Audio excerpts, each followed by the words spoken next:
Tonight, a poor girl will step into the world of Manhattan's most dangerous men and never escape. As Alara Quinn stands in the middle of a multi-million-dollar penthouse, she doesn't know that the man watching her from across the room is the city's most powerful underworld boss. And he wants her. Not for her beauty, not for her money, but for a reason she can't remember. One night 3 months ago, when she saved his mother's life. Now that debt will change everything. Follow this story to the end. Like and comment with the city you're starting from, so I know how far my story has come. Now, let's begin. The champagne smelled wrong. Too sweet, too expensive, like someone had melted down jewelry and poured it into crystal flutes. Alara Quinn stood near the marble kitchen island of the penthouse, gripping her bargain bin clutch so hard the plastic dug into her palm, and wondered what the hell she was doing here. The apartment stretched out before her like a museum exhibit on obscene wealth. Floor-to-ceiling windows overlooked Manhattan, the city lights glittering below like fallen stars. Everything was white and gold and untouchable. The furniture looked like it would shatter if you breathed on it wrong. Women in designer dresses that cost more than Alara's annual tuition drifted past, laughing at jokes she couldn't hear, their perfume a cloud of florals and condescension. She didn't belong here. The invitation had arrived 4 days ago, slipped under her apartment door and in cream envelopes so thick it felt like fabric. No return address. Just her name in elegant calligraphy and an address in Tribeca. You are cordially invited. The whole thing screamed mistake or prank, but Jenna, her roommate, and the only reason she'd even considered coming, had insisted it was fate. Maybe it's a rich patient's family, Jenna had said, practically bouncing. You save lives every day at that hospital. Someone probably wants to thank you properly. Alara had laughed it off. She was a nursing student doing clinical rotations, not some miracle worker. Most days she emptied bedpans and tried not to fall asleep during 12-hour shifts. The idea that someone from this world would even notice her was absurd. But here she was, wearing a black dress she'd found at a thrift store for $18, the hem slightly uneven where the previous owner had tried to shorten it. Her shoes pinched, her hair, dark and stubbornly wavy, had already started escaping the bun she'd wrestled it into. She felt like a smudge on expensive paper. A waiter glided past with a tray of hors d'oeuvres that looked like tiny sculptures. Alara grabbed one without thinking, then immediately regretted it when she bit down and tasted something she couldn't identify. Fish? Flour? She chewed grimly and swallowed, chasing it with champagne she hadn't meant to drink. First time? A voice asked beside her. Alara turned. A woman in her 50s, hair swept into a silver chignon, smiled at her with the kind of warmth that felt calculated.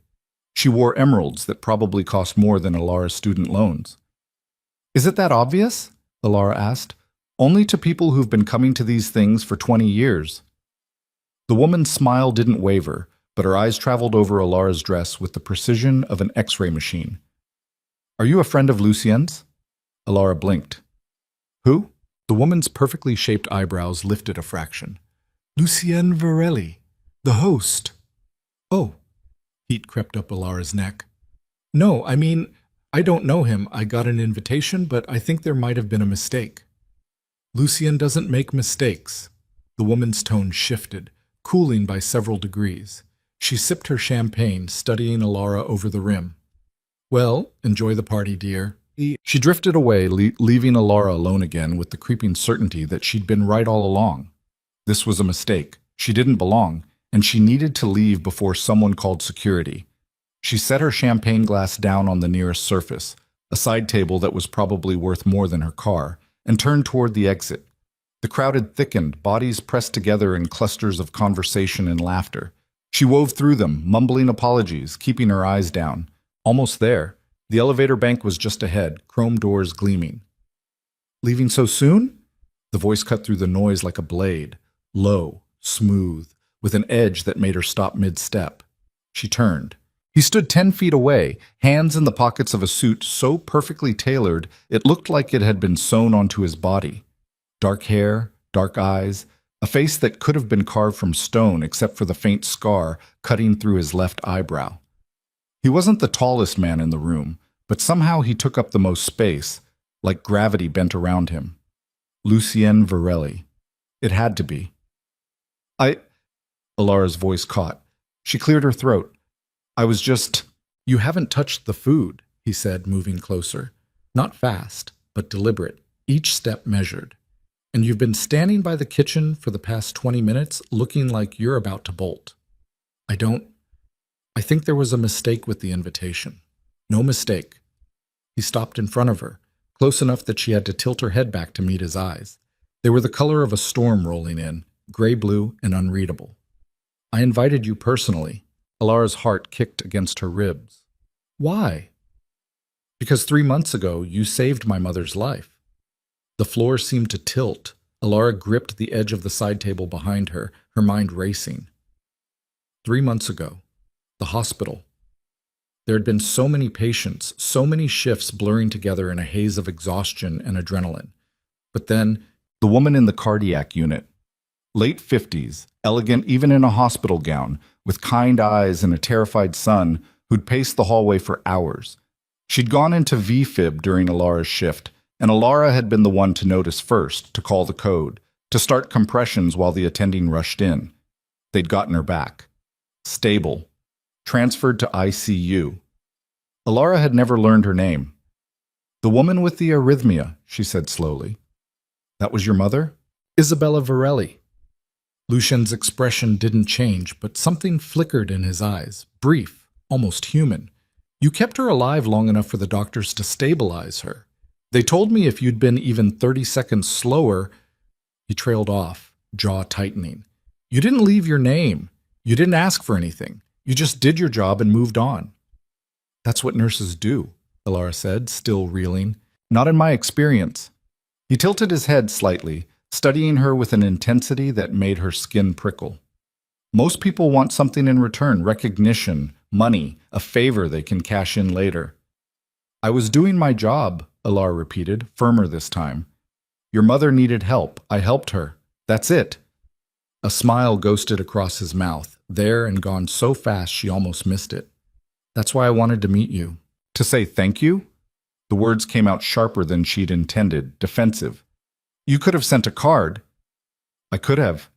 He shifted his weight, and suddenly the space between them felt charged, electric. But I wanted to see for myself, the woman who saved my mother's life and didn't think twice about it. I wanted to know if you were real. Real, Alara echoed. The word felt strange in her mouth, surrounded by all this glass and gold and artifice. Everyone in this room wants something from me, Lucian said quietly. Power, money, access. They smile and shake my hand and lie through their teeth because that's the game we play. But you, he paused, his gaze locked on hers. You didn't even know who I was. You just saw someone who needed help. Alara's pulse thrummed in her ears. She should leave. Every instinct screamed at her to thank him politely and get the hell out of this penthouse, away from this man whose presence felt like standing too close to a fire. But her feet stayed rooted to the floor. I should go, she managed. Stay. The word was soft, almost a question. 1 hour. Let me properly thank you for what you did. You don't owe me anything. I know. His eyes held hers, unflinching. But I'd like you to stay anyway. There was something in his voice, not a command, not quite a plea. Something raw and unguarded that didn't match the expensive suit or the penthouse or the way everyone in the room kept glancing at him like he was a live grenade. Alara looked toward the elevator, then back at him. This was insane. She didn't know this man. She didn't know anything about his world, and every rational part of her brain was screaming that she should walk away. But she thought of his mother, Isabella Varelli, with her kind eyes and her terror, and how it had felt to feel a pulse return under her hands. How the son had looked at her afterward, raw with relief and gratitude, and she'd just nodded and moved on because that was the job. 1 hour, she heard herself say. Lucian's shoulders loosened slightly, a tension she hadn't noticed melting away. Thank you. He gestured toward the far side of the room, away from the crush of guests. Alara followed, hyper-aware of the eyes tracking their movement. Whispers rippled through the crowd like wind through grass. She caught fragments. Who is she? Never seen her before. Did you see the dress? And felt her face burn. Lucian led her to a quieter corner where the windows looked out over the city, the lights stretching to the horizon. He picked up 2 fresh champagne glasses from a passing waiter and handed her one. I don't usually drink, Alara said. Neither do I. He set his glass down on the windowsill untouched. It's just something to hold. A surprised laugh escaped her. That's the saddest thing I've heard all night. Welcome to high society. His mouth quirked. It's all performance. The drinking, the laughing, the small talk about nothing. Everyone's playing a role. What role are you playing? The question hung between them. Lucien's expression shifted, became unreadable again. The gracious host, the successful businessman, the man who has everything under control. And is any of it true? Parts of it. He turned to look out the window, his profile sharp against the city lights. The rest is complicated. Alara sipped her champagne, the bubbles sharp on her tongue.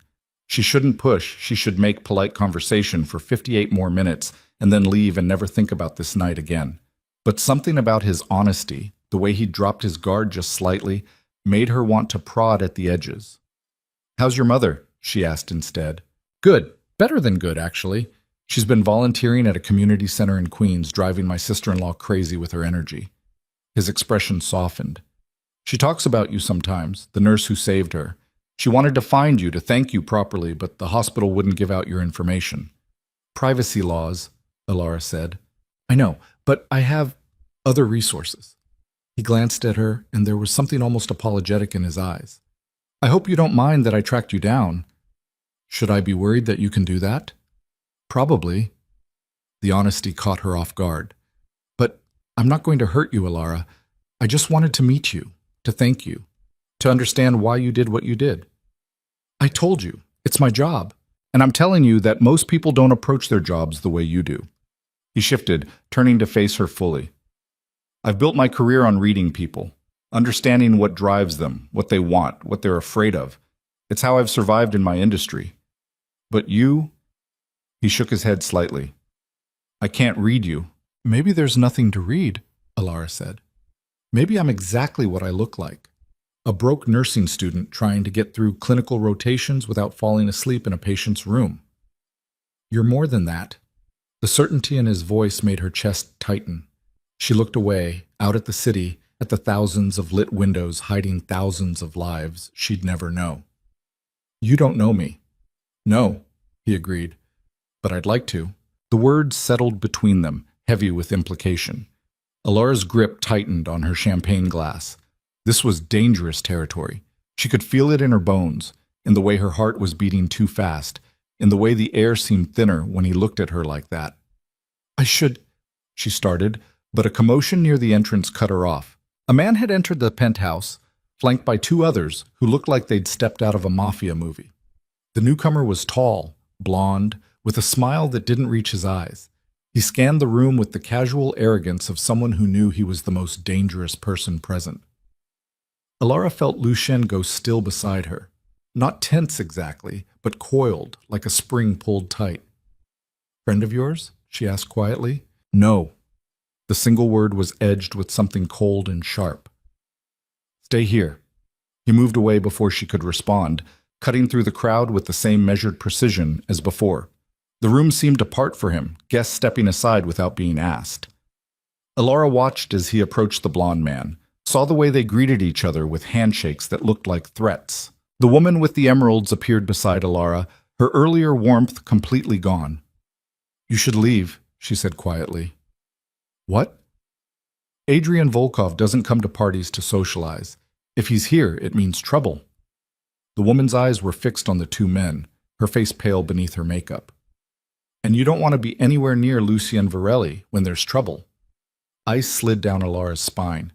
What are you talking about? Who is he? The woman finally looked at her, and there was pity in her eyes. You really don't know, do you? She took a breath. Lucien Varelli isn't just a businessman, sweetheart. He's the head of one of the most powerful crime families in New York. And if Adrian Volkov is here, it means someone's about to die. The room tilted. Alara's champagne glass slipped from her fingers, shattering against the marble floor. Heads turned. Lucien looked up, his eyes finding hers across the distance, and she saw it then. The hardness beneath the surface, the violence coiled beneath the expensive suit. Crime family. The words echoed in her skull. She'd saved the mother of a mobster. She'd been invited to a mobster's penthouse. She'd stood here talking to him like he was just some grateful son instead of she needed to leave. Now. Alara turned toward the elevator, her heels crunching on broken glass. The crowd had gone quiet, watching. She could feel their eyes on her back, could feel Lucien's gaze burning into her, but she kept walking. Almost there. Just a few more steps. A hand closed around her wrist. She spun, and Lucien was there, his expression unreadable. Alara, let go of me. Her voice came out steadier than she felt. I need you to listen. You lied to me. The words burst out, sharp with betrayal. You made it sound like you were just some businessman, like this was just a thank you party, but you're... I didn't lie. His grip on her wrist was gentle but firm. I never said I was just a businessman. You assumed. Because normal people don't send cryptic invitations to strangers. She yanked her arm, but he didn't let go. Normal people don't track people down using resources. What the hell was I thinking coming here? You came here because you have a good heart, Lucien said quietly. Because even though you didn't know me, you trusted that someone whose mother you saved wouldn't hurt you. And I won't. I promise you that. Your promises don't mean anything to me. But even as she said it, she could feel her conviction wavering. Because he wasn't wrong, she had trusted him, instinctively, against all logic. And some part of her still did, even now. Lucien, the blond man, Volkov, had approached, his smile sharp as broken glass. Aren't you going to introduce me to your guest? Lucien's jaw clenched. He released Alara's wrist but positioned himself slightly between her and Volkov. She's leaving. Is she? Volkov's eyes traveled over Alara with slow, deliberate interest. Pity. I was hoping to get acquainted. It's so rare to see fresh blood at these gatherings. Fresh blood. The phrase made Alara's skin crawl. Adrian, Lucien said, his voice dropping to something dangerous. Walk away. Or what? Volkov's smile widened. You'll make a scene in front of all these lovely people, in front of her? He nodded toward Alara. I don't think you want her to see what you're really capable of, Lucien. Not when you've been working so hard to seem civilized. The tension crackled between them like lightning about to strike. Alara could feel it in the air, in the way everyone had gone still, in the way Lucien's hands had curled into fists at his sides. She should run. She should push past them both and get into the elevator and never look back. But she thought of Isabella Virelli, kind and terrified, and she thought of Lucien's face when he'd talked about his mother, and she thought about how he'd asked her to stay, not demanded, asked. I'm not leaving, she heard herself say. Both men turned to look at her. Lucien's expression flickered with surprise. Volkov's smile sharpened. Interesting, Volkov murmured. She has fire. I like that. Alara? Lucien started, but she cut him off. You asked me to stay for an hour, she said, meeting his eyes. I said yes. So unless you're kicking me out, I'm staying. Something shifted in Lucien's face, relief and warning, and something else she couldn't name. This isn't a game. I know. And God help her, she did. She could feel it in her bones, in the electric charge of danger, in the way Volkov was watching them both like a predator deciding which prey to take down first. But I made a promise. I keep my promises. Lucien held her gaze for a long moment, and she saw the calculation behind his eyes. Then he turned to Volkov. You have 5 minutes to state your business. Then you leave. 5 minutes? Volkov laughed, but there was no humor in it. I came all this way for 5 minutes? 4.5 now. The room had gone silent. Every guest was watching, some with fear, some with barely concealed excitement. This was the moment, Alara realized. This was where the polite facade dropped completely, and whatever lurked beneath came into the light. Volkov's smile faded. You've been making moves in territory that doesn't belong to you, he said, his voice still casual but edged with steel. The docks. The shipments coming through Newark. Word is you're trying to push into distribution. I'm diversifying my interests, Lucien said evenly. That's not a crime. It is when you don't ask permission. Volkov stepped closer, deliberately invading Lucien's space. You think because you've got some politicians in your pocket and a few legitimate businesses that you can just expand without consequences? That's not how this works. You know that. What I know, Lucian said, his voice dropping lower, is that you came to my home, interrupted my party, and threatened me in front of my guests. That's a mistake, Adrian. Is it? Volkov's eyes flicked to Alara. Or maybe the mistake is bringing civilians into our world, makes you vulnerable, makes you weak. The threat was crystal clear. Alara felt it like a hand closing around her throat. She wanted to step back, to disappear, but her feet stayed planted.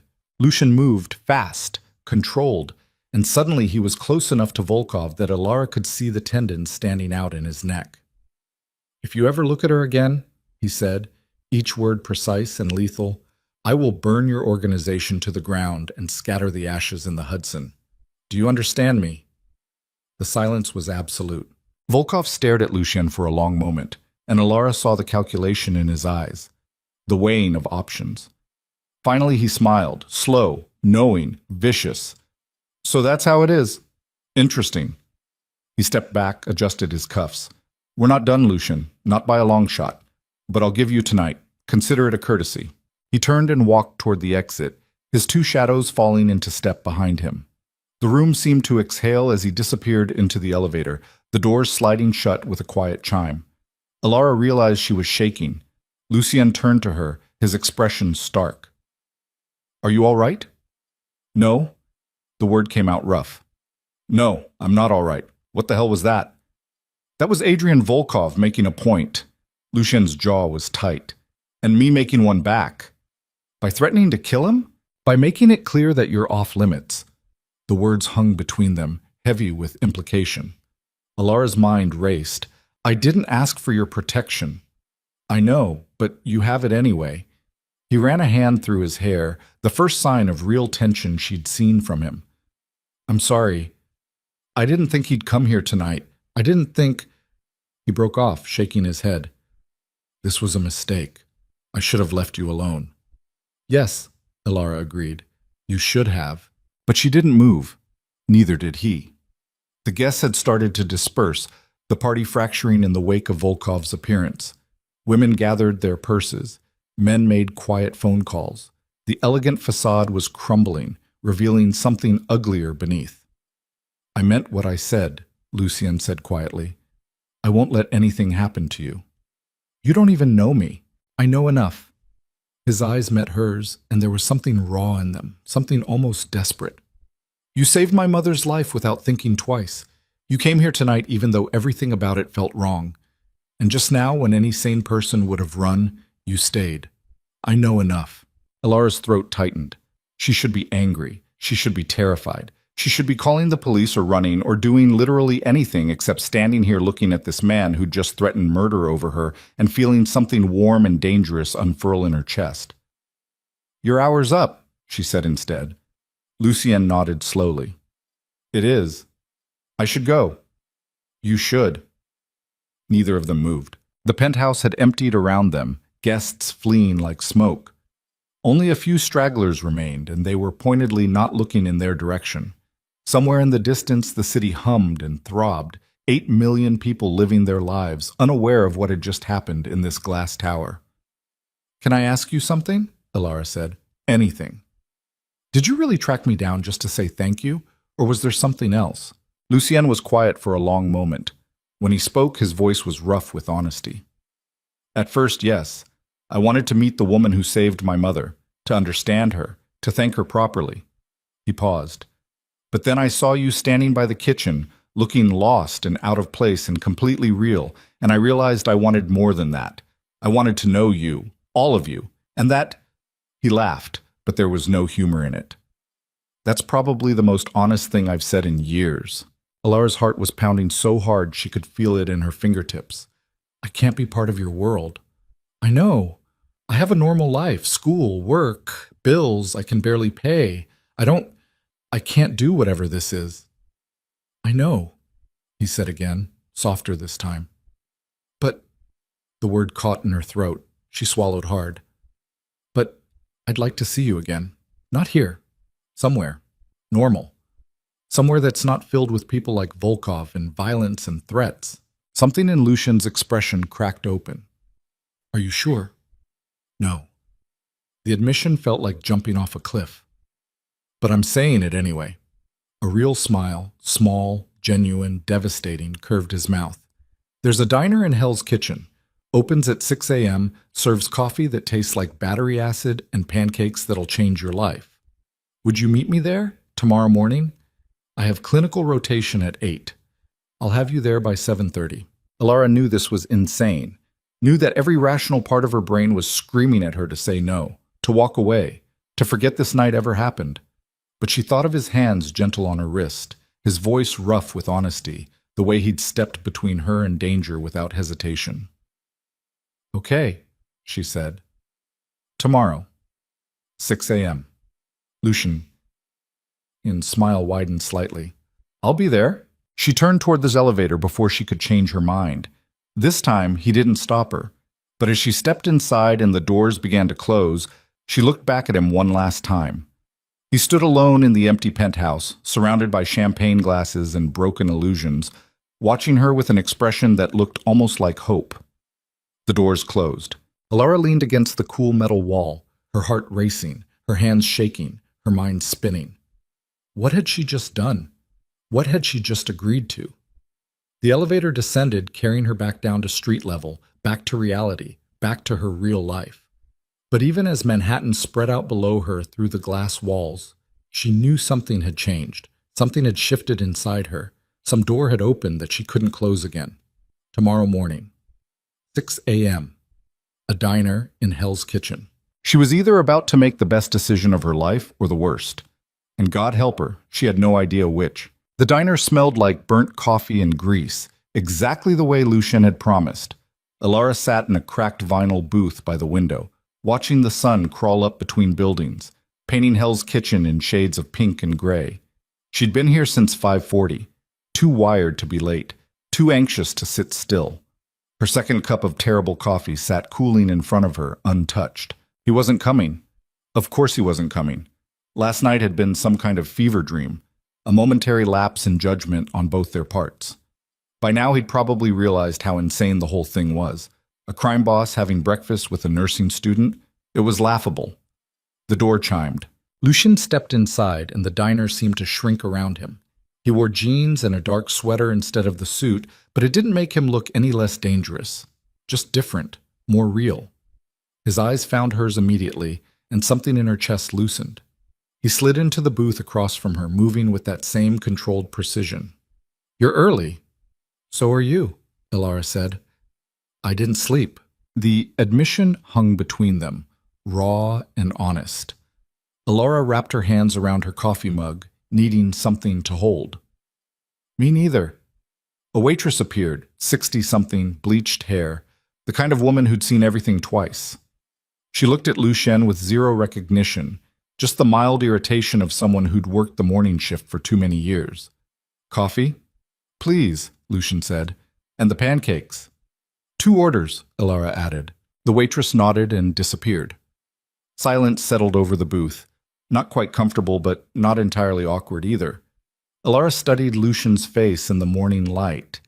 The scar through his eyebrow was more visible now, a thin white line cutting through dark hair. There were shadows under his eyes that makeup or good lighting must have hidden last night.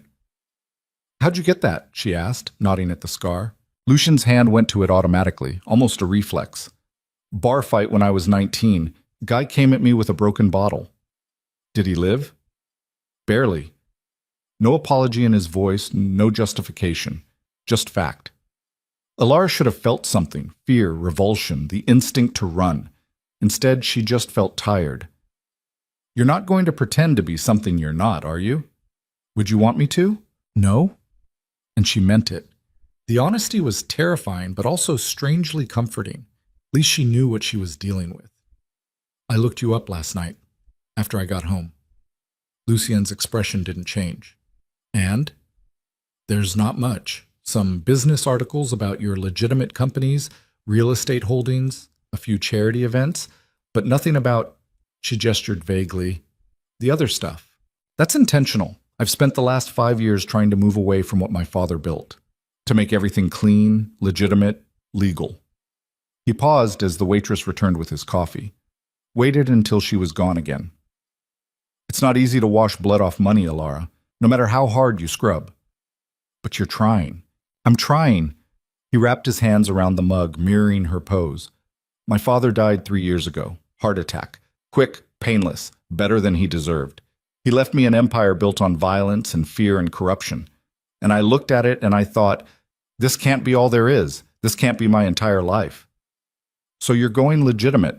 Slowly, carefully. You don't just walk away from this world, Alara. You have to negotiate your exit. Pay off the right people. Make the right deals. Convince everyone that you're not a threat. His jaw tightened. Adrian Volkov doesn't want me to succeed. If I go legitimate, it sets a precedent. It suggests that there's another way. And that threatens the old guard. Alara absorbed this, turning it over in her mind. That's why he came to your apartment last night, to remind you that you're not out yet. Exactly. Lucian met her eyes. And to find my weak spots. The implication was clear. Alara's stomach twisted. Me. I shouldn't have brought you into this. The moment I sent that invitation, I put you in danger. And then last night, he broke off, shaking his head. When Volkov looked at you, when he made that comment about fresh blood, I realized what I'd done. I'd painted a target on your back just by inviting you to my home. So why did you ask me to meet you here? Lucian was quiet for a long moment. The diner hummed around them, the hiss of the griddle, the clink of dishes, someone's phone buzzing. Finally, he said, because I'm selfish. Because even knowing the risk, even knowing I should stay away from you, I wanted to see you again. I wanted one morning where I could sit across from someone real and pretend that my life could be different. The honesty cut through her like a knife. Alara's throat tightened. That's not fair. I know. You can't say things like that and expect me to walk away. I'm not expecting anything. His voice was rough. I'm just telling you the truth. What you do with it is up to you. The pancakes arrived, massive stacks drowning in butter and syrup. The waitress dropped them on the table with the enthusiasm of someone who'd stopped caring about presentation around 1987. Alara stared at her plate, her appetite gone. I have clinical rotation in 2 hours, she said. After that, I have class until 6. Then I work a shift at the coffee shop near campus until midnight. Tomorrow I do it all over again. That's my life, Lucian. It's boring and exhausting and barely pays my rent, but it's mine. It's safe. It's normal. I know. But last night, when you asked me to stay, she forced herself to meet his eyes. For the first time in months, I felt something other than tired. I felt alive. And I hate that. I hate that the most interesting thing that's happened to me in years involves the kind of danger that could get me killed. Lucien reached across the table, his hand stopping just short of hers. Not touching, but close enough that she could feel the heat of his skin. I can walk away right now, pay the check, leave, and you'll never see me again. I can make sure Volkov knows you meant nothing, that you were just a random guest. I have enough pull to keep you safe from a distance. Is that what you want? No. The word was immediate, visceral. But what I want doesn't matter if it gets you hurt. Alara looked down at his hand so close to hers. She thought about the past 6 months of her life, the endless cycle of school and work and exhaustion, the way she'd stopped noticing sunrises or tasting her food or feeling anything except the grinding determination to just keep going. And then she thought about last night, about the way her pulse had raced when Lucien looked at her, the way danger had felt almost like waking up.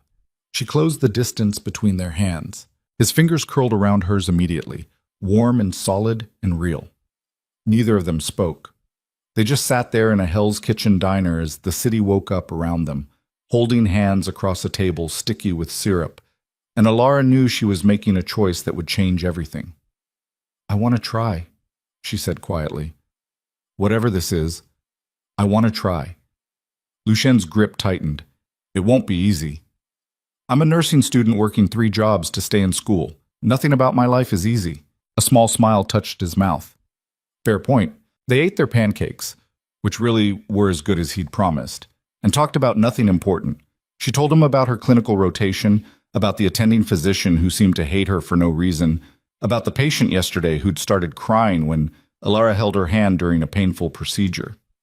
He told her about his niece, 7 years old and obsessed with dinosaurs, who'd informed him last week that his apartment needed more fossils.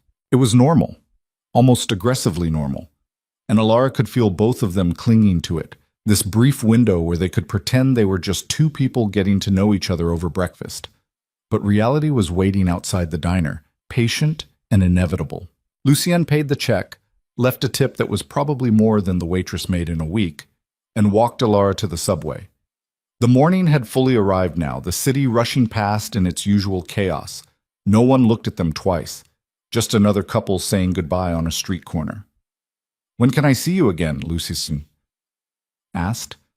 Alara calculated her schedule, the endless Tetris of obligations. "Wednesday. I'm off clinical rotation and I don't work until 8. Dinner? Nothing fancy. I can't." She gestured at herself, at her thrift store coat and scuffed boots. "I don't belong in those places." "Neither do I," Lucien said. "Not really. But okay, somewhere normal. I'll text you the address."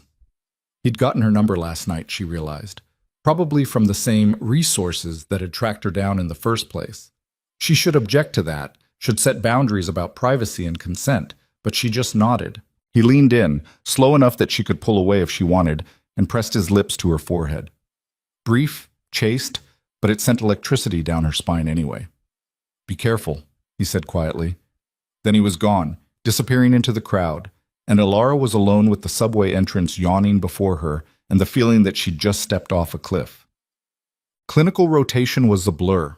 Alara moved through her tasks on autopilot, checking vitals and changing dressings and documenting everything in the patient charts. Her supervising nurse, a sharp-eyed woman named Patricia, who missed nothing, kept giving her strange looks. "You okay, Quinn?" Patricia asked during a rare quiet moment. "You seem distracted." "Just tired," Alara lied. "Uh-huh." Patricia didn't look convinced. "Well, shake it off. We've got a fresh admission coming up from the ER. 53-year-old male, stabbing victim, stable but needs monitoring." Alara's stomach dropped. "Stabbing? Welcome to New York." Patricia was already moving toward the elevator bay. "Come on." The patient arrived 10 minutes later, looking pale and scared and much older than 53. The stab wound was in his shoulder, already sutured in the ER, but he'd lost a lot of blood.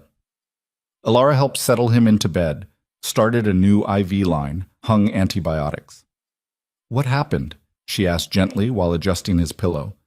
The man's eyes darted to the door, then back to her. "Wrong place, wrong time. That's all." "Did you see who did this?" "No." "Too fast, too rehearsed." "Didn't see nothing." Alara didn't push. She'd learned early in her training that some patients didn't want to talk, didn't want to remember, just wanted to heal and forget. But as she was leaving the room, she heard him muttering to himself, "Should have known better, should have stayed out of Volkov's territory." She froze in the doorway. Volkov. The name sent ice through her veins. She looked back, but the man had closed his eyes, either asleep or pretending to be. Alara found Patricia at the nurse's station. "The stabbing victim. Do we know anything about the circumstances?" Patricia glanced up from her charting. "Police took his statement in the ER. Why?" "Just curious?" "Don't be." Patricia's voice was firm. "We treat them. We document. We move on. We don't ask questions about things that aren't our business, especially when it involves..." She lowered her voice. "Gang violence." "Is that what this was?" "Probably. We get them in here sometimes. Usually they're the ones doing the stabbing, not receiving it, but..." She shrugged. "The city's changing. Power struggles, territorial disputes, people who used to run things getting pushed out by newcomers. It's ugly." Alara thought about Lucien's words at breakfast. "I'm trying to move away from what my father built." She thought about Volkov's smile, sharp as broken glass. She thought about the man in the hospital bed, too scared to even say what had happened to him. This was Lucien's world. This was what he was trying to escape. But could he? Could anyone really walk away from something that left bodies in its wake? Her phone buzzed. A text from an unknown number. "Thank you for this morning. L." She stared at it for a long moment, then saved the number under his name. Her thumb hovered over the keyboard. She should say something, something normal, something that acknowledged the text without revealing the spiral of thoughts in her head. The pancakes were good, simple, safe, true. His response came immediately. Better than the champagne. Despite everything, she smiled. The next 3 days passed in a strange duality. On the surface, Alara's life continued exactly as before. Clinical rotations, classes, shifts at the coffee shop, collapsing into bed at ungodly hours only to wake up and do it all again. But underneath, something had shifted. She caught herself thinking about Lucien at odd moments, wondering what he was doing, whether he was safe, whether he was thinking about her too. He texted sporadically. Never anything heavy, just small observations, photos of his niece's latest dinosaur drawing, a question about whether she'd ever been to a particular restaurant. She responded when she could, in the gaps between obligations, and it felt like maintaining a parallel life. A secret life, Jenna noticed. "Okay, spill," her roommate demanded on Tuesday night, cornering Alara in their tiny kitchen. "Who is he?" "Who's who? Don't play dumb. You've been glued to your phone for 3 days. You're smiling at random moments. And you spent 20 minutes picking out an outfit for tomorrow, even though you said you were just getting dinner with a friend." Jenna's eyes were bright with curiosity. "So who is he?" Alara hedged. "Just someone I met at that party." "The mysterious invitation party you wouldn't tell me about?" "Yeah. And?" "And nothing. We're just getting to know each other." "Alara Quinn, you are the worst liar I've ever met." Jenna leaned against the counter, arms crossed. "Come on. Give me something. Is he cute, rich, both?" "Both," Alara admitted. "And complicated." "Complicated how?" Alara thought about how to answer that. "He's a crime boss trying to go legitimate. His enemies might want to kill me. I'm pretty sure I'm falling for him anyway." "Yeah, that would go over well." "His family's in a difficult business," she said finally. "He's trying to get out of it, but it's not easy." Jenna's expression turned serious. "Alara, please tell me you're not dating someone in the mob." The silence stretched too long. "Oh my God," Jenna's voice rose. "You are. You're dating a mobster. What the hell are you thinking?" "I'm not. It's not like that. He's not." Alara struggled for words. "He's trying to be better. To build something legitimate. And I'm not dating him. We've talked. That's all." "That's all? That's all?" Jenna was pacing now, her hands flying. "Do you have any idea how dangerous that is? These people kill each other, Alara. They kill witnesses. They kill anyone who gets in their way." "He wouldn't hurt me." "How do you know that? You've known him for what, 4 days?" "I just know." But even as she said it, doubt crept in. Did she know? Really? She'd seen him threaten Volkov without blinking. She'd heard the edge in his voice when he talked about burning organizations to the ground. What made her so certain she was exempt from that violence? Jenna sat down heavily at their kitchen table. "I'm worried about you." "I know." Alara sat across from her. "I'm worried about me too. But Jenna, when I'm with him, I feel something I haven't felt in so long. And I know it's stupid and reckless and probably going to end badly, but I need to see where it goes." "That's the worst reasoning I've ever heard." "I know." Alara reached across and took her roommate's hand. "But I'm doing it anyway, and I need you to trust that I'll be careful, that I'll walk away if it gets too dangerous." Jenna squeezed her hand, then let go. "You're an idiot." "Yeah. But you're my idiot." She stood, grabbed her jacket. "I'm going to Mike's for the night. If you're not here when I get back tomorrow, I'm calling the cops." "Deal." After Jenna left, Alara sat alone in the kitchen, her roommate's words echoing. She should cancel tomorrow, should text Lucien right now and tell him this was a mistake, that she couldn't do this, that the risk was too high. Her phone was in her hand before she realized she'd reached for it. But instead of canceling, she found herself scrolling through their brief text history, looking at the photo of his niece's drawing, a T-Rex wearing a crown, reading his comment about a new Italian place in Brooklyn. Small, normal things that felt like handholds in the dark. She put the phone down without texting. Tomorrow. She'd decide tomorrow. The restaurant was small, tucked into a side street in Brooklyn that Alara had never heard of. No valet, no host stand, just a door with a faded sign and the smell of garlic and tomatoes drifting out. Lucien was waiting outside, hands in his pockets, looking somehow both relaxed and alert. "You came," he said when he saw her. "You sound surprised." "A little." He opened the door for her. "After the other night, after Volkov, I thought you might change your mind." "I almost did." Honesty felt important. "My roommate thinks I'm insane." "Your roommate's probably right." The restaurant was exactly what she'd needed. Dim lighting, checkered tablecloths. The kind of place where nobody cared who you were as long as you paid your bill. An older woman, Italian accent thick enough to cut, showed them to a corner table and rattled off specials in rapid-fire English mixed with dialect. Lucien ordered for both of them without asking, and Alara should have objected, but didn't. Something about the casual confidence, the way he navigated this space, felt comfortable instead of controlling. Wine arrived, bread, then pasta that made Alara close her eyes on the first bite. "Okay," she said. "You were right about the pancakes, and you're right about this. Do you have a map of every good restaurant in New York? Just the ones that matter." He twirled pasta onto his fork with the ease of someone who'd grown up eating this way. "My grandmother used to bring me here when I was a kid, before she died, before everything got complicated." "Tell me about her." So he did. And as the wine flowed and the pasta disappeared and the candle on their table burned lower, Lucien talked about his family in a way that felt nothing like the crime boss from the penthouse. He talked about his grandmother teaching him to cook, about his mother's garden in Queens, about his niece who wanted to be a paleontologist.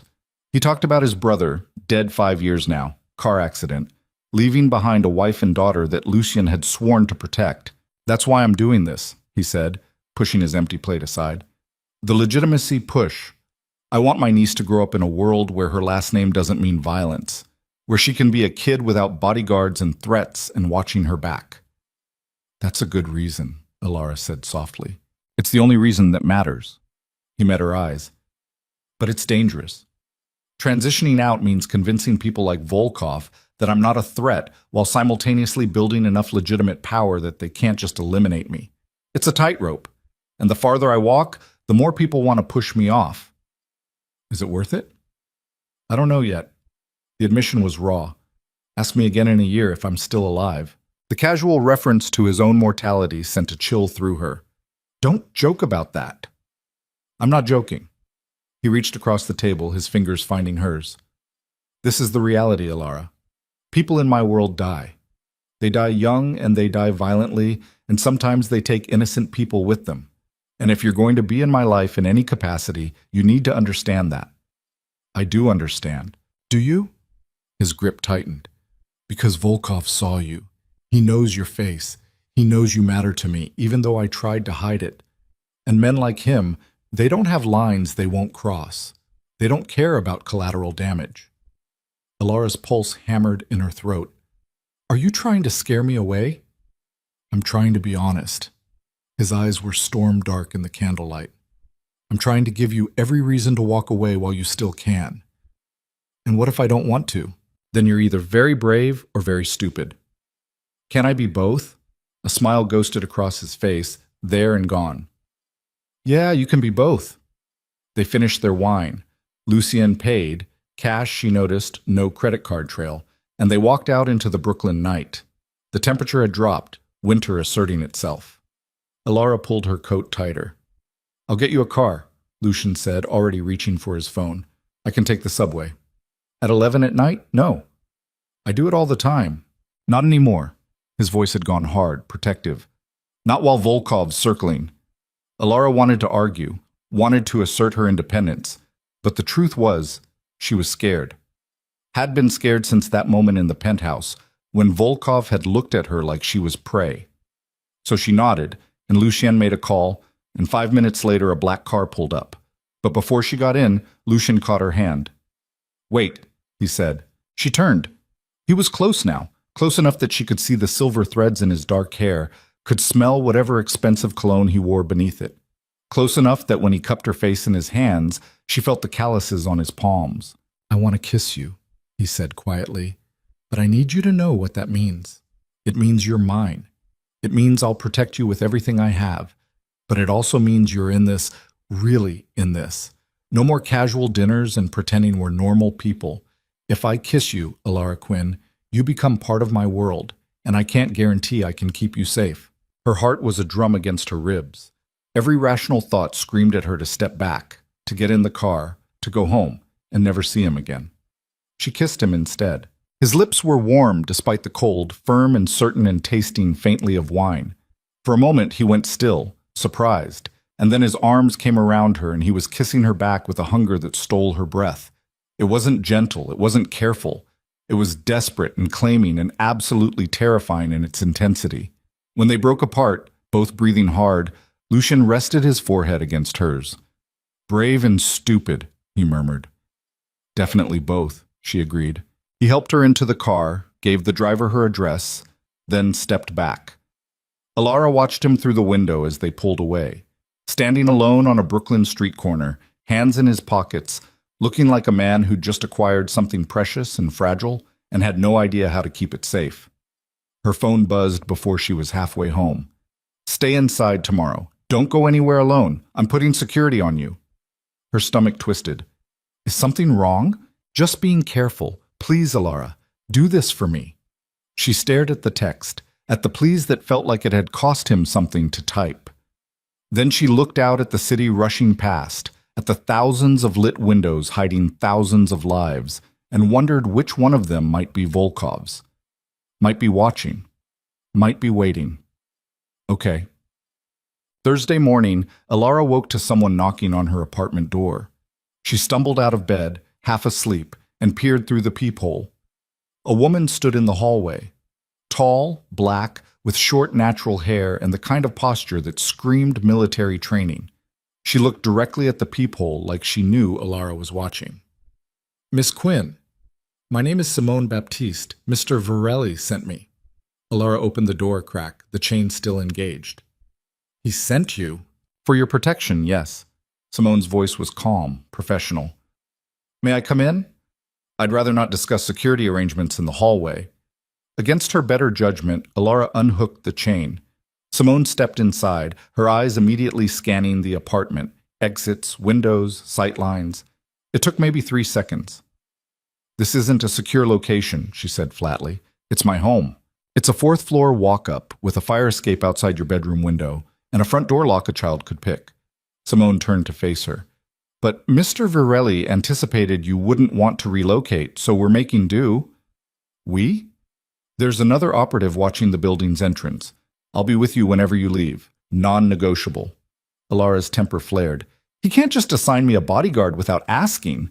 "He can, and he did." Simone's expression didn't change. "And before you get angry, you should know that Adrian Volkov's people have been asking questions about you. Your address, your schedule, your routines. So far they haven't found anything. Mr. Varelli's been scrubbing records as fast as they pop up, but it's only a matter of time." The floor seemed to tilt. Alara sat down hard on her threadbare couch. "They're looking for me?" "Actively." Simone remained standing, alert. "You kissed Mr. Varelli in public last night, on a street corner in Brooklyn. Someone saw. Someone always sees." "Oh, God." Alara put her head in her hands. "Hey." Simone's voice softened slightly. "I know this is scary, but I'm very good at my job, and I'm not going to let anything happen to you. Okay?" Alara looked up. Simone's face was serious, but not unkind. "Why are you doing this?" "Because Mr. Varelli pays me extremely well." A pause. "And because 3 years ago, he pulled my brother out of a situation that would have gotten him killed. I owe him. So I'm here, and I'm going to keep you safe, whether you like it or not." There was no point arguing. Alara could see that, so she just nodded, exhausted, and watched Simone do another sweep of the apartment. Her phone rang. "Lucien." "Did Simone arrive?" he asked without preamble. "Yeah, she's terrifying. That's why I hired her." His voice was tight. "Alara, I'm sorry. I should have told you this was coming, but you knew I'd argue." "Yes." She should be furious, should assert boundaries and demand he ask before making decisions about her life. But she thought about Volkov's people asking questions, about someone watching her kiss Lucian last night, about how quickly she'd gone from invisible to target. "Thank you," she said instead. Silence on the other end, then, roughly, "I'm going to fix this." "How?" "I don't know yet, but I will." A pause. "I have meetings today, tonight. I'm calling in favors, making deals. I'm going to handle Volkov." "Lucien, I have to go. Keep Simone with you. Don't trust anyone. I'll call you later." He hung up. Alara stared at her phone, a sick feeling building in her stomach. This was escalating. Fast, too fast. A week ago, her biggest problem had been paying rent. Now she had a bodyguard and a mob boss making deals on her behalf. Jenna emerged from her bedroom, took one look at Simone, and went pale. Who the hell is that? This is Simone, Ilara said weakly. She's security. Security. Jenna's voice climbed an octave. You need security now? What the actual... Jenna, can we not... No, we're doing this. Jenna pointed at Simone. Can you give us a minute? Simone looked at Ilara, who nodded. The bodyguard stepped into the hallway, closing the door behind her, but undoubtedly staying close enough to hear everything. You need to end this, Jenna said the moment they were alone. Right now. Today. Whatever's going on with this guy, it's gotten way too dangerous. I know. Then why aren't you calling him and telling him to back off? Ilara wanted to explain. Wanted to find words for the way Lucien looked at her, the way he made her feel alive for the first time in months, the way he was trying so desperately to be better than what he'd been born into. But it all sounded insane when she tried to form the thoughts. Because I think I'm falling for him, she said instead. Jenna closed her eyes. Oh, Ilara. I know it's stupid and reckless, and it's not that. Jenna opened her eyes, and there was real fear in them. It's that falling for someone like him means you can't leave. Not easily. People like that, they don't just let you walk away. And if you fall all the way, if you let yourself really care, you'll be trapped. The words hit like a fist to the gut because they were true. Ilara could feel it already. The way thinking about leaving made her chest ache. The way the idea of never seeing Lucien again felt like losing something vital. I'll be careful, she said. Will you? Jenna's voice cracked. Because from where I'm standing, you've already got a bodyguard. You've already got his enemies looking for you. How much more careful can you be when you're already in the middle of it? Ilara had no answer for that. The next 2 days were a strange kind of hell. Simone shadowed Ilara everywhere, to clinical rotation, to class, to the coffee shop where she worked. The bodyguard was professional, mostly invisible, but her presence was a constant reminder that Ilara's life had veered into dangerous territory. Lucien texted sporadically, always brief. How are you? Simone treating you okay? Still in meetings? Nothing specific? Nothing that explained what he was doing or how he planned to fix the Volkov situation. On Saturday night, Ilara's shift at the coffee shop ended at 11. Simone walked her home, scanned the apartment, declared it clear. Ilara collapsed into bed, exhausted and wired and missing Lucien with an intensity that scared her. Her phone rang at 2 a.m. She grabbed it, groggy. Unknown number. Hello? Heavy breathing on the other end. Then a voice she didn't recognize, male, accented, cold. You should have stayed away from Lucien Varelli. Ilara sat bolt upright, her heart hammering. Who is this? Consider this a courtesy call. A warning. The voice was almost bored. He can't protect you, no matter how many bodyguards he assigns, no matter what deals he makes. Eventually you'll be alone, and when you are... The line went dead. Ilara stared at her phone, shaking. Then she was dialing Lucien. Not caring that it was 2 a.m., not caring about anything except the terror clawing up her throat. He answered on the first ring. Ilara? What's wrong? Someone just called me. Her voice came out thin, reedy. They said you can't protect me. Where are you? Home. In bed. Simone's in the living room, but I'm coming. Don't move. Don't answer the door for anyone except me. Lucien. 30 minutes? I'll be there in 30 minutes. He hung up. Ilara sat in the darkness of her bedroom, clutching her phone, listening to the city hum outside her window. 28 floors below, people were living normal lives, going to bars, coming home from late shifts, walking dogs. She wasn't one of them anymore. Simone appeared in the doorway, gun drawn. I heard you on the phone. What happened? Ilara told her. Simone's expression went from alert to furious in seconds. They shouldn't have this number. How did they get this number? I don't know. Did they say anything else, make any specific threats? Just that Lucien can't protect me, that I'll be alone eventually. Ilara wrapped her arms around herself. Simone, I'm scared. The bodyguard holstered her weapon and sat on the edge of Ilara's bed, a surprisingly gentle gesture. I know, but listen to me. They called to scare you, to make you feel vulnerable. It's psychological warfare. They want you to panic, to run, to push Lucien away. Maybe I should. Do you want to? Alara thought about it. Really thought about it. The rational answer was yes. Run, disappear, go back to her boring, exhausting, safe life. But the thought of never seeing Lucien again, of never hearing his voice or feeling his hands in hers or watching him smile that rare, genuine smile, made something inside her crack. No, she whispered. Simone nodded. Then we dig in, we fight, and we trust that Mr. Varelli knows what he's doing. Lucien arrived in 25 minutes. Simone let him in, and he came straight to Alara's bedroom like he knew the layout by heart. Maybe he did. Maybe he'd studied floor plans and exit routes the same way Simone had scanned for threats. He looked wrecked, hair disheveled, suit jacket gone, sleeves rolled up. His eyes found hers immediately, and she saw the fear in them, raw and unconcealed. "Let me see your phone," he said. She handed it over. He pulled up the call log, took a screenshot, forwarded it to someone. His jaw was so tight she thought his teeth might crack. "Unknown number," he muttered. "Burner. Of course." "Lucien, I'm moving you."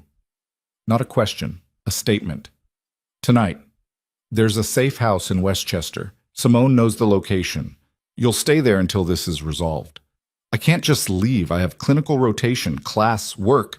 None of that matters if you're dead." His voice was harsh, louder than she'd ever heard it. Then he seemed to catch himself, to pull back from whatever edge he'd been approaching. "I'm sorry. I'm not trying to control you, but Alara, they called you at 2 in the morning. They have your number. They know where you live. I can't—" His voice cracked. "I can't keep you safe here." Alara looked around her tiny bedroom. The posters on the walls, the stack of textbooks on her desk, the photos of her and Jenna taped to the mirror. This was her life, small and messy, and hers. "I'm not running," she said. "Alara, no." She stood, meeting his eyes. "You said that kissing you meant I was part of your world, that I was in this. So I'm in this. And I'm not hiding in Westchester while you handle Volkov. I'm staying." "You don't understand what you're asking." "Then explain it to me." She stepped closer, close enough to see the exhaustion in his face, the fear. "Stop trying to protect me from the truth, and just tell me what's happening." Lucien ran a hand through his hair, a gesture she was starting to recognize as his tell when he was stressed. "Volkov's making moves, aggressive ones. He hit one of my shipments last night, legitimate shipments, pharmaceutical supplies for a clinic I fund in the Bronx. Burned the whole truck. Then he sent soldiers to one of my construction sites and put 2 of my men in the hospital. Why? Because I'm not backing down. Because I told him I'm going legitimate, and he sees it as weakness. Because he thinks if he pushes hard enough, I'll either bend or break." "What are you going to do?" "I'm going to war," Lucien said flatly. "I've tried negotiation. I've tried de-escalation. But Volkov doesn't want peace. He wants dominance. So I'm giving him a war." The words hung in the air, heavy and final. Alara's mouth went dry. "What does that mean?" "It means I'm calling in every favor I have. It means I'm activating alliances I've spent years building. It means I'm going to dismantle his organization piece by piece until he has nothing left." His eyes were cold, harder than she'd ever seen them. "And it means I can't have you here, vulnerable, while this happens. If I leave, he wins." Alara's voice was steady despite the fear coursing through her. "He called to scare me, to make me run. If I do, he proves his point, that you can't protect what matters to you, that you're weak. I don't care what he thinks. Yes, you do." She took his face in her hands, forcing him to look at her. "This whole thing is about power and perception. You know that. If he scares me away, it undermines everything you're trying to build." Lucien closed his eyes. "I can't lose you." "You won't." She had no idea if that was true, but she said it anyway, with all the conviction she could muster. "But I'm staying, with Simone, with whatever security you need to put in place. I'm staying." When he opened his eyes again, they were bright with something that looked almost like pain. "You're going to get yourself killed. Then we'll die together. That's not funny." "I'm not joking." And she wasn't. In that moment, standing in her tiny bedroom with this dangerous man who'd somehow become the most important thing in her life, Alara knew she'd made her choice. Point of no return. No going back. Lucien kissed her, hard, desperate, tasting like fear and goodbye. She kissed him back with equal fervor, pouring every ounce of her conviction into it. When they broke apart, both breathing hard, she could see the resignation in his face. Simone stays with you every second, he said. I'm adding 2 more operatives to watch the building. You don't go anywhere without telling me first. And if I say run, you run. No arguments. Okay. I mean it, Alara. If this goes sideways, but I'll run. She didn't know if she was lying, didn't know if she'd actually be able to leave him when the moment came. But she said it anyway because he needed to hear it. He pulled her close, his arms tight around her, and she felt him shaking. This man who'd threatened to burn down empires was shaking because he was afraid for her. I'm going to end this, he murmured into her hair, whatever it takes. And Alara, pressed against his chest with her heart hammering and her future uncertain, believed him. But she also knew that whatever it takes in Lucian's world meant blood, meant violence, meant crossing lines that couldn't be uncrossed. And she'd just told him she was okay with that. Point of no return, no going back. Outside, the city sprawled in the darkness, and somewhere in it, Adrian Volkov was waiting. The war started on a Tuesday. Alara didn't know it at first. She woke to Simone already on her phone, speaking in clipped, urgent tones to someone on the other end. The bodyguard's face was carved from stone, giving nothing away, but her knuckles were white where she gripped the device. Understood, Simone said finally. Yes, I'll tell her. She hung up and turned to Alara, who'd emerged from her bedroom still in pajamas, dread already pooling in her stomach. What happened? Volkov hit 3 of Mr. Varelli's properties last night. A warehouse in Red Hook, a restaurant in Little Italy, and a construction office in Queens. No casualties, but significant damage. Mr. Varelli is retaliating as we speak. Alara's legs felt weak. She sat down hard on the couch. Retaliating how?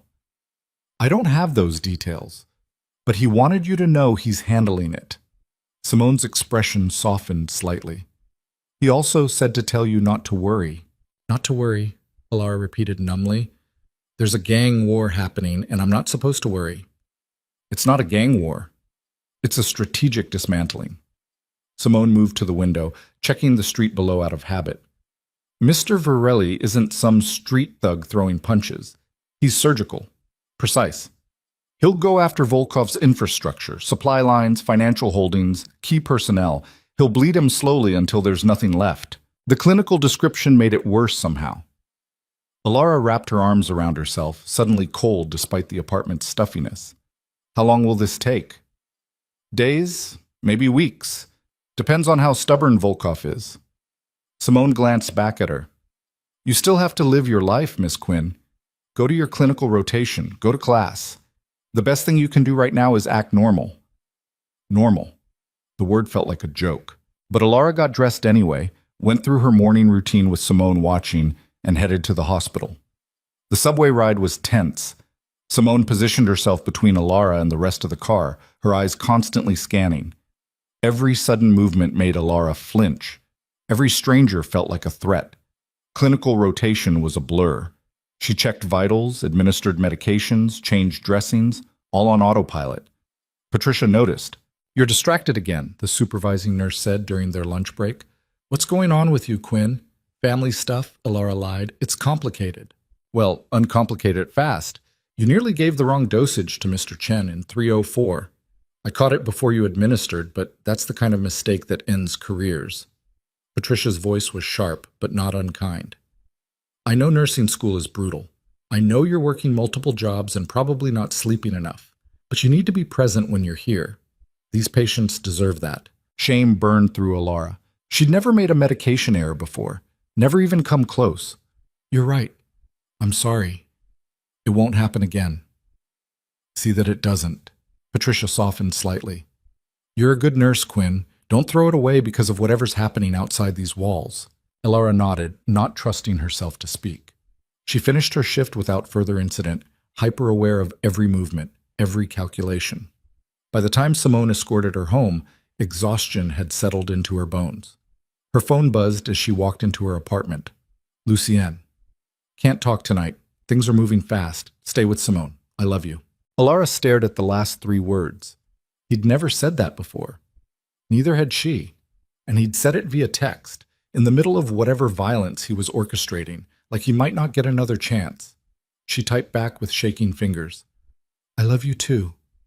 Be careful. The response was immediate. Always. But Alara knew it was a lie. There was nothing careful about what he was doing. Wednesday brought news coverage. Not about Lucian specifically, he was too careful for that, but about gang-related incidents across the city. A suspicious fire in Red Hook, vandalism at a restaurant, break-ins at several businesses. The reporters used vague language, danced around specifics, but Alara could read between the lines. This was Lucian and Volkov, trading blows in the shadows. Jenna came home that evening, took one look at Alara's face and the ever-present Simone, and headed straight for her bedroom without a word. The silent treatment was somehow worse than the arguing. It meant her roommate had given up trying to talk sense into her. Alara tried to study for an upcoming exam, but the words swam on the page. She tried to sleep but kept jerking awake, heart pounding, convinced she'd heard something. At 3 a.m., she gave up and sat by the window, watching the street below. A black sedan was parked across from her building, had been there for hours. One of Lucien's people, probably, keeping watch. The thought should have been comforting. Instead, it just reminded her how fundamentally her life had changed. 2 weeks ago, she'd been invisible. Now she needed armed guards. Her phone rang. Unknown number.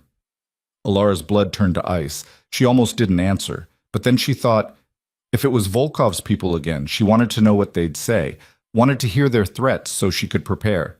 She answered. Hello? Alara Quinn, a woman's voice this time, older, cultured, with an accent she couldn't place. My name is Isabella Varelli. I believe you saved my life 3 months ago. Lucien's mother. Alara's grip tightened on the phone. Mrs. Varelli, yes. How are you? Better than I should be, thanks to you. A pause. I'm calling because I need to see you, tonight, if possible. It's important. Does Lucien know you're calling? No, and I'd prefer to keep it that way, at least for now. Isabella's voice was gentle but firm. Please, dear. There are things you need to know. Things my son won't tell you because he's trying to protect you. Every instinct screamed trap. This could be Volkov, using a voice that sounded like Isabella. This could be a setup, a way to get her alone and vulnerable. How do I know you're really his mother? You don't, Isabella said simply. But I can tell you that you held my hand when I was terrified, that you told me to focus on your voice while the machines screamed around us, that you hummed something, I never knew what it was, while they shocked my heart back into rhythm. Alara's throat closed. She had done that, had hummed an old lullaby her own mother used to sing, something to ground herself as much as the patient. No one should know that detail except her and Isabella. Where? She asked. Isabella gave her an address in Queens. A park, public, plenty of witnesses. 1 hour. Come alone, but I understand if your security follows at a distance. Just you and me, though. Please. She hung up before Alara could respond. Alara sat frozen, phone in hand, mind racing. This was insane. Lucien had explicitly told her not to go anywhere without telling him first. But Isabella had said he wouldn't tell her things, that he was hiding something. What if it was about Volkov? What if Isabella knew something that could end this? She looked at Simone, asleep on the couch, gun within easy reach. The bodyguard had been running on fumes for days, catching sleep in short bursts. She looked younger in sleep, vulnerable. Alara made a decision she knew she'd probably regret. She grabbed her coat, slipped her phone into her pocket, and left the apartment as quietly as possible. Took the stairs instead of the elevator, emerged onto the street, and started walking. The black sedan was still there, but the driver seemed to be dozing. She made it 3 blocks before guilt gnawed at her enough to pull out her phone. She should text Lucian, should tell someone where she was going, but Isabella had said to come alone. And if Alara told Lucien, he'd either stop her or show up himself, and whatever his mother wanted to say would go unsaid. She kept walking. The subway ride to Queens felt endless. Every person who got on the car made her pulse spike. Every announcement felt like a warning. By the time she emerged at the station nearest the park, her hands were shaking. The park was small, poorly lit, mostly empty at this hour. A few teenagers huddled on benches, passing something between them. A homeless man slept under a tree. And on a bench near the center, a woman sat waiting.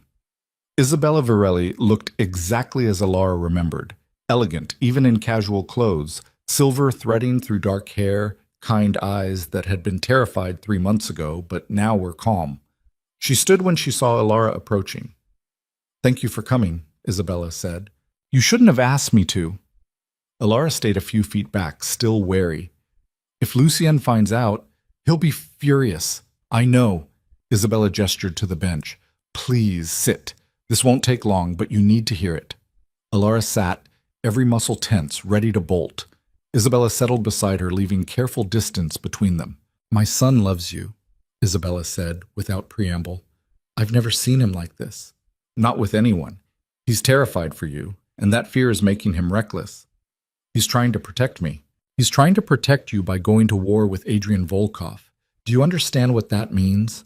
Isabella's voice was soft, but urgent. "Volkov isn't just another rival. He's connected. Politicians, judges, federal agents, he has people everywhere. And he's patient.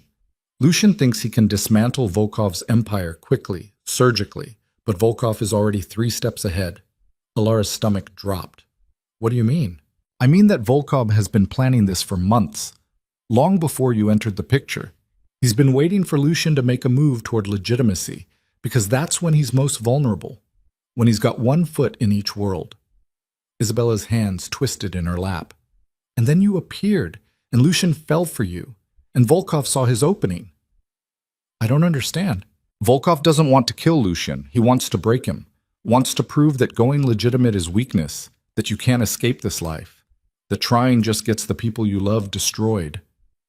Isabella's eyes were bright with unshed tears. "He's going to come for you, Alara, not to kill you. That would be too easy. He's going to take you, and he's going to use you to force Lucien back into the darkness." The words hit like physical blows. Alara couldn't breathe. "How do you know this?" "Because I still have friends in the old world, people who owe me favors from when my husband was alive, and one of them warned me yesterday that Volkov's been asking very specific questions about you, your routines, your weaknesses, your family." "I don't have family. My parents died when I was 16. "I know. Volkov knows too, which means you have no one he can leverage except Lucien." Isabella reached out, her hand hovering near Alara's but not quite touching. "You need to leave. Tonight. Disappear. I have money, resources. I can get you somewhere safe, somewhere Volkov will never find you." Alara's mind spun. This was exactly what Lucien had wanted, for her to go to the safe house, to hide. But Isabella was talking about more than hiding. She was talking about running forever. "What about Lucien? He'll survive. He always has." Isabella's voice cracked slightly. "But if you stay, if Volkov takes you, Lucien will burn the entire city down to get you back. He'll abandon everything he's worked for. He'll become his father all over again. And I can't—" She pressed a hand to her mouth, composing herself. "I can't watch my son destroy himself for love." "He wouldn't want me to run." "Of course he wouldn't. He'd want you to stay so he can play hero, so he can prove he's strong enough to protect you. But he's not, Alara. Not against this." Isabella's eyes locked on hers, desperate and pleading. "Please, for his sake, if not your own, leave." Before Alara could respond, headlights swept across the park. A car pulled up to the curb, sleek and black and ominous. The doors opened. Adrian Volkov stepped out. Alara shot to her feet, adrenaline flooding her system. This was a trap. It had been a trap all along. Isabella had lured her here But Isabella looked as shocked as Alara felt. No, this wasn't— I didn't— "Of course you didn't," Volkov said, approaching with that same casual confidence he'd displayed at the penthouse. "You're far too noble to set a trap, Isabella. That's always been your weakness." He smiled at Alara.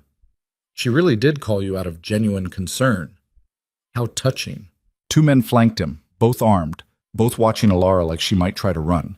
She calculated the distance to the subway station, to the street, to anywhere that might offer safety. Too far. All of it too far. "Let her go, Adrian," Isabella said, standing. "This is between you and my son." "That's where you're wrong. This stopped being between me and Lucien the moment he decided she mattered." Volkov's eyes never left Alara. "Come here, Miss Quinn." Go to hell. He laughed, a genuine, delighted sound. There's that fire. I wondered if it was real or just an act for Lucian's benefit. He took a step closer. His men did the same. We can do this the easy way or the hard way. The easy way, you walk to my car. The hard way, they drag you. Either works for me, but I imagine you'd prefer to maintain some dignity. Alara's hand slipped into her pocket, fingers closing around her phone. If she could just... One of Volkov's men moved faster than she expected, grabbing her wrist and twisting. The phone clattered to the pavement. Pain shot up her arm, but she bit down on the scream, refusing to give them the satisfaction.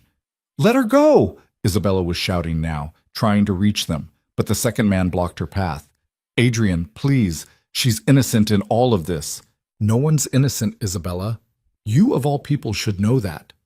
Volkov nodded to his man, who released Alara's wrist only to grab her upper arm in a grip that would definitely leave bruises. "Your son has cost me 3 warehouses, 2 trucks, and $500,000 in the past 48 hours. He thinks he's dismantling my empire. In reality, he's just announcing how much he cares about you." He leaned in close enough that Ilar could smell his cologne. Expensive, cloying. "You're the leverage I need to remind Lucian Varelli who he really is. A thug. A criminal. His father's son, no matter how many legitimate businesses he hides behind." "Lucian will kill you for this," Alara spat. "I'm counting on him trying." Volkov straightened, smiling. "That's the whole point." They dragged her toward the car. Alara fought, kicked, twisted, tried to break free, but the man holding her was twice her size and knew exactly how to control someone resisting. Isabella was still shouting, her voice going hoarse. Somewhere in the distance, a siren wailed. Too late. Everything was too late. They shoved Alara into the back seat. Volkov slid in beside her while his men took the front. The doors locked with a heavy click that sounded like a cell slamming shut. "Drive," Volkov said calmly. The car pulled away from the curb. Through the rear window, Alara saw Isabella standing alone in the park, her phone pressed to her ear, her face illuminated by streetlights and terror. Then they turned a corner, and she was gone. Alara's heart hammered so hard she thought her ribs might crack. "Where are you taking me?" "Somewhere private, somewhere Lucian will have to work very hard to find." Volkov settled back in his seat, utterly relaxed. "Don't worry. I'm not going to hurt you, not unless your boyfriend forces my hand." "You're insane. I'm practical." He pulled out his own phone, began typing. "Lucien's been making moves against me for weeks now, thinking I wouldn't notice, thinking his political connections and his legitimate fronts made him untouchable. But every man has a pressure point, Miss Quinn, and you're his." The car headed toward the water. Ilar could smell it, the East River, oily and cold. They drove in silence for what felt like hours, but was probably only 20 minutes. Finally, they pulled into what looked like an industrial complex. Abandoned warehouses, rusted machinery, the kind of place where screams wouldn't carry. Panic clawed at Alara's throat. She thought about Lucien waking up to the news that she'd been taken. Thought about Simone discovering her gone. Thought about Isabella's warning that this would destroy him, would turn him back into the monster he was trying not to be. They dragged her out of the car and into one of the warehouses. Inside, it was cold and vast and echoey. A single chair sat in the middle of the space, industrial and bolted to the floor. They pushed her into it. "Tie her," Volkov ordered. Alara fought again, but it was useless. Zip ties cut into her wrists, securing her arms behind the chair. Her ankles were bound to the legs. She couldn't move, could barely breathe around the fear crushing her lungs. Volkov crouched in front of her, his expression almost sympathetic. "I know you're scared. That's natural. But if you cooperate, this will all be over soon. Lucian will make the right choice and you'll go home." "What choice?" Alara's voice came out hoarse. "He can have you, or he can have his legitimacy. He can't have both." Volkov stood, brushing invisible dust from his pants. "I'm going to offer him a deal. He backs off, returns to the old ways, acknowledges my authority in certain territories, and I let you go unharmed. Or," he paused for effect, "he continues this foolish crusade, and I start sending him pieces of you until he learns his lesson." Bile rose in Alara's throat. "He'll never agree." "Then he's stupider than I thought." Volkov pulled out his phone, angled it toward her, and took a photo. Alara tried to look defiant, tried not to let the terror show, but she knew it was written all over her face. Volkov typed something, sent the photo. And now we wait. The response came within seconds. Alara couldn't see the phone, but she saw Volkov's smile widen. He's on his way. How romantic. He pocketed his phone. This should be entertaining. That's it. Time moved strangely in the warehouse. Could have been an hour. Could have been 3. Alara's wrists ached where the zip ties cut into skin. Her shoulder screamed from the unnatural position, but worse than the physical pain was the knowledge that she'd done this to herself. She'd ignored Lucian's warnings. She'd left without telling anyone. She'd walked right into this because she'd trusted Isabella, or wanted to trust her, and now Lucien was going to have to choose between her and everything he'd worked for. Volkov's men stood by the warehouse entrance, smoking and talking in low voices. Volkov himself had retreated to a makeshift office in the corner, making phone calls, running his empire from a folding chair. He looked utterly unconcerned, like kidnapping was just another item on his to-do list. Alara tried to think, tried to find some angle, some way out, but her mind kept spinning back to the same conclusion. She'd ruined everything. Lucian had been right to try to send her away. She was a liability, a weakness, exactly what Volkov said. A commotion at the entrance snapped her back to the present. The warehouse doors burst open. Lucien stood silhouetted in the doorway, alone, hands raised to show he was unarmed. But his face, God, his face. Alara had seen him calm, had seen him angry, had even seen him afraid. But this was something else entirely. This was rage barely contained, violence coiled so tight it was a miracle it wasn't spilling out. Here already? Volkov called, standing. I'm impressed. You must have been speeding. Where is she? Lucian's voice was flat, dead, terrifying in its control. She's fine. Uncomfortable, but fine. Volkov gestured to Alara. See for yourself. Lucian's eyes found her. For a second, just a second, the mask slipped and she saw raw, desperate relief. Then it was gone, replaced by that terrible control. Let her go, he said. In a moment. First we talk. There's nothing to talk about. I disagree. Volkov strolled closer to Alara, one hand trailing along the back of her chair. She flinched at the touch. I think we have quite a lot to discuss, starting with how you've been systematically attacking my operations for the past week. You started this when you came to my home and threatened her. I didn't threaten her. I simply observed that she existed. You're the one who decided that was a threat. Volkov's smile was sharp. But regardless of who started it, I'm ending it, here, tonight. By kidnapping an innocent woman? By reminding you of something you seem to have forgotten. Volkov's hand landed on Alara's shoulder, heavy and possessive. She tried to jerk away, but couldn't move far. You're not one of them, Lucian. You can dress in their suits, do business in their boardrooms, donate to their charities, but you'll always be what your father made you, a criminal, a killer, and pretending otherwise just gets people hurt. Let her go. Each word was bitten off, precise. Make me a deal first. What deal? Volkov squeezed Alara's shoulder hard enough to make her gasp. Lucien's entire body went rigid, his hands clenching into fists. You abandon this legitimacy nonsense, Volkov said. You acknowledge my authority in the territories we've disputed. You pay reparations for the damage you've caused to my operations, and in exchange, I give you back your girl and we call this a draw. And if I refuse, then I hurt her. Simple, factual. Nothing fatal, nothing permanent, just enough to make you understand that you don't get to have both worlds. Lucien's jaw was so tight, Alara thought she could hear his teeth grinding. She watched him calculate, watched him weigh options, saw the exact moment he made his decision. Okay, he said quietly. Alara's heart stopped. Lucien, no. Shut up, he said, not looking at her, still staring at Volkov. You have a deal. Let her go and I'll give you whatever you want. Triumph flickered across Volkov's face. That's more like it, see? Deep down, you know. Lucien moved. Later, Alara would try to describe it and fail. 1 second, he was standing 10 feet away, unarmed and seemingly defeated. The next, he'd closed the distance, grabbed Volkov by the throat, and slammed him against a support beam hard enough to crack bone. Volkov's men reached for their weapons, but more people poured through the warehouse entrance. Lucien's people, heavily armed, moving with military precision. Gunfire erupted. Someone screamed. Lucien's hand tightened on Volkov's throat. "You made a mistake." "What?" Volkov choked out. "You thought I came alone. You thought I was desperate enough to deal."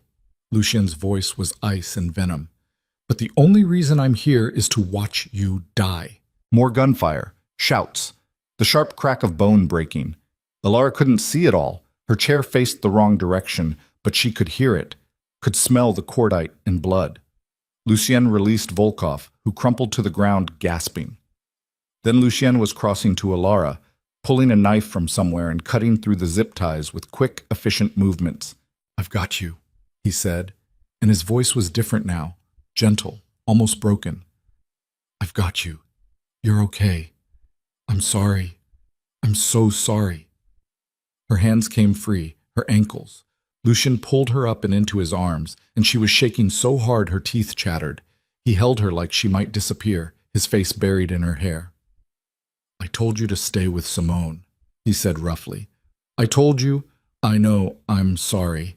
Isabella called, and I thought, I know.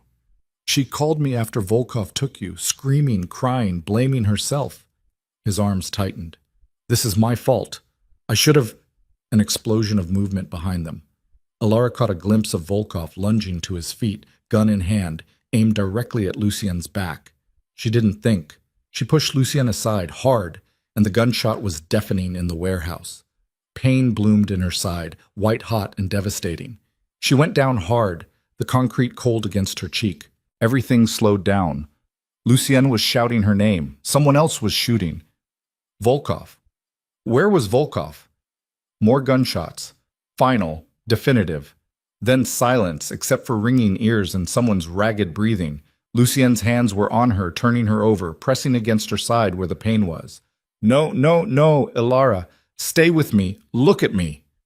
She tried to focus on his face, but everything was getting dim around the edges. Is he...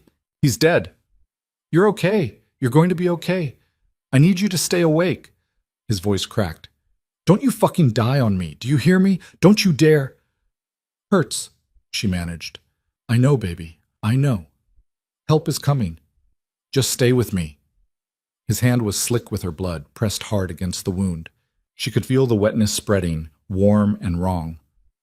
"You're a nurse, right? Tell me what to do. Tell me how to fix this." "Pressure," she whispered. "Keep pressure. Don't move me." But he was already lifting her, cradling her against his chest as he stood. Someone was bringing a car around. Sirens wailed in the distance, police or ambulance, she couldn't tell.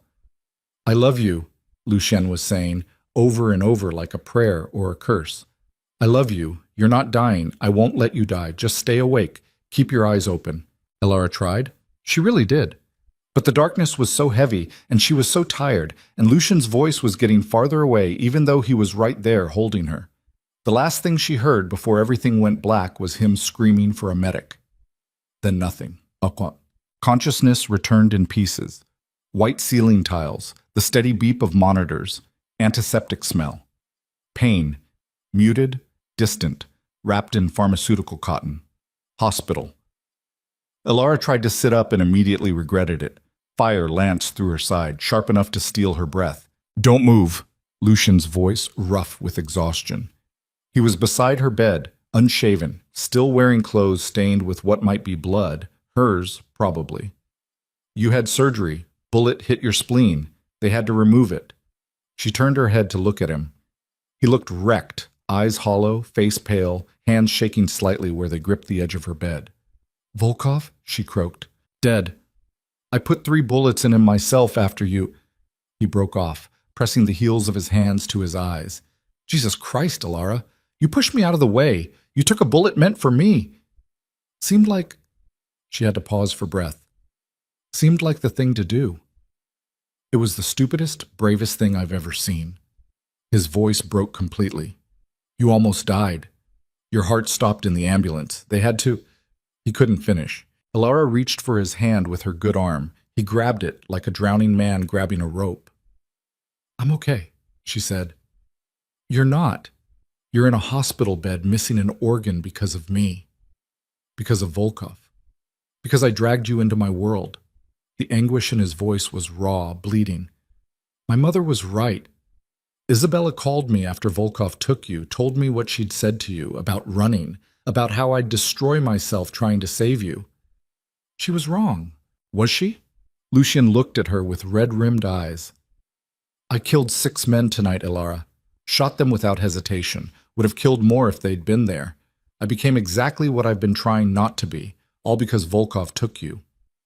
You got me back. I almost lost you anyway. His hand tightened on hers to the point of pain. When you went down, when I saw the blood, I can't do this.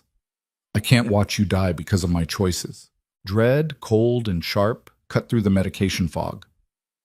What are you saying? I'm saying you were right to consider running. Isabella was right. You can't be part of this world. It'll kill you. If not today, then someday. And I can't... His voice splintered. I can't be the reason you die. Lucienne, you should have stayed away from me at that party. Should have walked out when you had the chance. Should have listened to every instinct telling you this was dangerous. He stood abruptly, her hand slipping from his. I'm having Simone take you to the safe house as soon as you're discharged. You'll stay there until I can arrange something more permanent. Somewhere far from New York. Far from me. No. Panic gave her strength. She tried to sit up again despite the pain. No, you don't get to make that decision for me. It's already made. His expression was stone, but his eyes were bright with unshed tears. I love you too much to let you stay in the crossfire. Volkov's dead, but there will be others. There are always others. And next time I might not get to you in time. I'm not leaving you. You don't have a choice. The hell I don't! The shout sent agony through her side, but she didn't care. You told me that kissing you meant I was yours, that I was part of your world. You don't get to take that back now just because things got hard. Things got hard? Lucian's voice rose to match hers. You were shot. You flatlined. I held you while your blood soaked through my hands, and you think this is just things getting hard? Yes, because this is what love looks like in your world. Messy and dangerous and terrifying. But I chose it. I chose you. She was crying now, tears hot on her cheeks. You don't get to decide I can't handle it. I'm deciding anyway. He was at the door now, one hand on the frame. Simone will explain everything when you're stronger. I've set up accounts for you, money, documents for a new identity if you want one, anything you need. What I need is you bastard. Don't walk away from me. He looked back at her one last time, and the grief in his face was so profound it stopped her breath. I have to, he said quietly, because if I don't, you'll die. And I can't survive that. Then he was gone, the door swinging shut behind him with a soft click that sounded like the end of the world. Ilara lay in the hospital bed alone, bleeding inside in ways that had nothing to do with the bullet wound, and realized that Volkov had won after all. Not by killing her, by proving that loving Lucian Varelli meant losing everything, including him. 3 days. 3 days since Lucian walked out of her hospital room. 3 days since Ilara had heard his voice, or seen his face, or felt anything except the hollow ache where her heart used to be. Simone sat in the chair by the window, ever present, ever watchful. The bodyguard had tried to explain the arrangements. The safe house in Connecticut, the money Lucian had set aside, the new identity paperwork already in progress. Ilara had listened to none of it, just stared at the ceiling tiles and counted her heartbeats and wondered how someone could say they loved you and then abandon you in the same breath. You need to eat something, Simone said for the 3rd time that morning. Ilara ignored her. The breakfast tray sat untouched on the table beside her bed. Everything tasted like ash anyway. Her phone buzzed. She grabbed it with desperate hope. Maybe Lucian, maybe he'd changed his mind. But it was just Jenna. The hospital says you're being discharged tomorrow. I'm coming to get you. Ilara typed back with her good hand. Simone's handling it. The response was immediate. Fuck Simone. You're my roommate and I'm bringing you home. Home. The word felt foreign. Ilara wasn't sure she had a home anymore. Just an apartment she couldn't afford and a life that felt like it belonged to someone else. She was typing a response when her door opened. Not a nurse. Not a doctor. Isabella Varelli. Lucien's mother looked older than she had in the park, worn down by guilt and grief. She clutched a paper bag in both hands like a shield. "I brought you soup," Isabella said quietly. "The good kind, from the Italian place." Alara should tell her to leave, should scream at her that this was her fault, that if she hadn't called that night, none of this would have happened. But she was too tired for anger. "Come in," she said instead. Isabella entered, setting the bag on the table. Simone watched her with the kind of alertness that suggested she'd been briefed on the park incident, but she didn't intervene. "How are you feeling?" Isabella asked. "Like I got shot because your son's enemies decided I was leverage." The bluntness made Isabella flinch. Good. Alara wanted her to feel it. "I'm so sorry," Isabella said, and her voice cracked. "I thought I was helping. I thought if I could convince you to leave before things escalated, you walked me right into a trap. I know. I've been replaying it for 3 days. How I should have told Lucien immediately. How I should have met you somewhere public, somewhere safer. How I should have—" She stopped, pressing her fingers to her eyes. "But I didn't. And you almost died. And now my son is destroying himself because he thinks loving you is a death sentence." Alara's throat tightened. "He left me here." "I know. He said he loved me too much to let me stay. What kind of logic is that? The logic of a man who's watched everyone he cares about get hurt because of his choices." Isabella sat carefully in the chair Simone had vacated. "His father died in his arms. His brother was killed by a drunk driver, but Lucien always blamed himself. Thought if he'd kept Marco out of the business, if he'd been a better brother, somehow it wouldn't have happened. And his niece—" She paused. "He sees his niece growing up in this shadow, and it eats him alive. So he pushes away anyone who might add to the body count." "Exactly." Isabella's eyes were red-rimmed. "But this time is different. This time he didn't just lose someone. He chose to walk away while you're still breathing, still here, still wanting him, and it's killing him." "Good," Alara said viciously. Then, because she couldn't maintain the anger, "How is he? Not sleeping, not eating, working 18-hour days cleaning up the aftermath of Volkov's death." Isabella twisted her hands in her lap. "There's a power vacuum now. Other players circling, trying to claim territory. Lucien's been forced back into the violence he was trying to escape, just to keep his people safe." So Isabella had been right after all. Loving Alara had turned Lucien back into his father's son. "Why are you telling me this?" Alara asked. "Because you need to know what you're fighting for, if you're going to fight." Isabella met her eyes. "Are you?" Alara thought about the safe house, the new identity, a life somewhere far from New York, far from danger, far from Lucien. She could do it, could disappear, could go back to school somewhere else, finish her degree, become a nurse, live a normal, safe, boring life. The thought made her want to scream. "He doesn't want me to," she said. "He's an idiot?" Isabella's vehemence was startling. "My son is brilliant in many ways, but when it comes to his own happiness, he's a complete fool. He thinks sacrifice equals love, that walking away is the same as protecting you. Isn't it? No.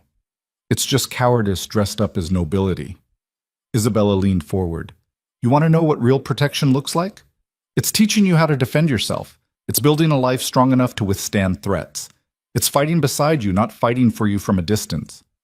Alara's pulse quickened. "You sound like you have a plan." "Not a plan. An offer." Isabella reached into her purse and pulled out a business card. Plain white, just a phone number. "This is my personal line. If you decide you want to fight for my stubborn, self-sacrificing son, call me. I have resources, connections, things Lucien doesn't even know about from my time as his father's wife." "Why would you help me?" "Because I've been watching him try to go legitimate for 3 years. And the only time I've seen him truly happy, truly at peace, was the handful of days he spent with you." Isabella's voice was fierce. "And because I'm tired of watching him punish himself for sins that aren't entirely his own." She stood, leaving the card on the bedside table. "The soup is still warm. Eat something. You're going to need your strength." Then she was gone, and Alara was alone with Simone and a business card and a choice that felt impossible. Discharge came the next morning.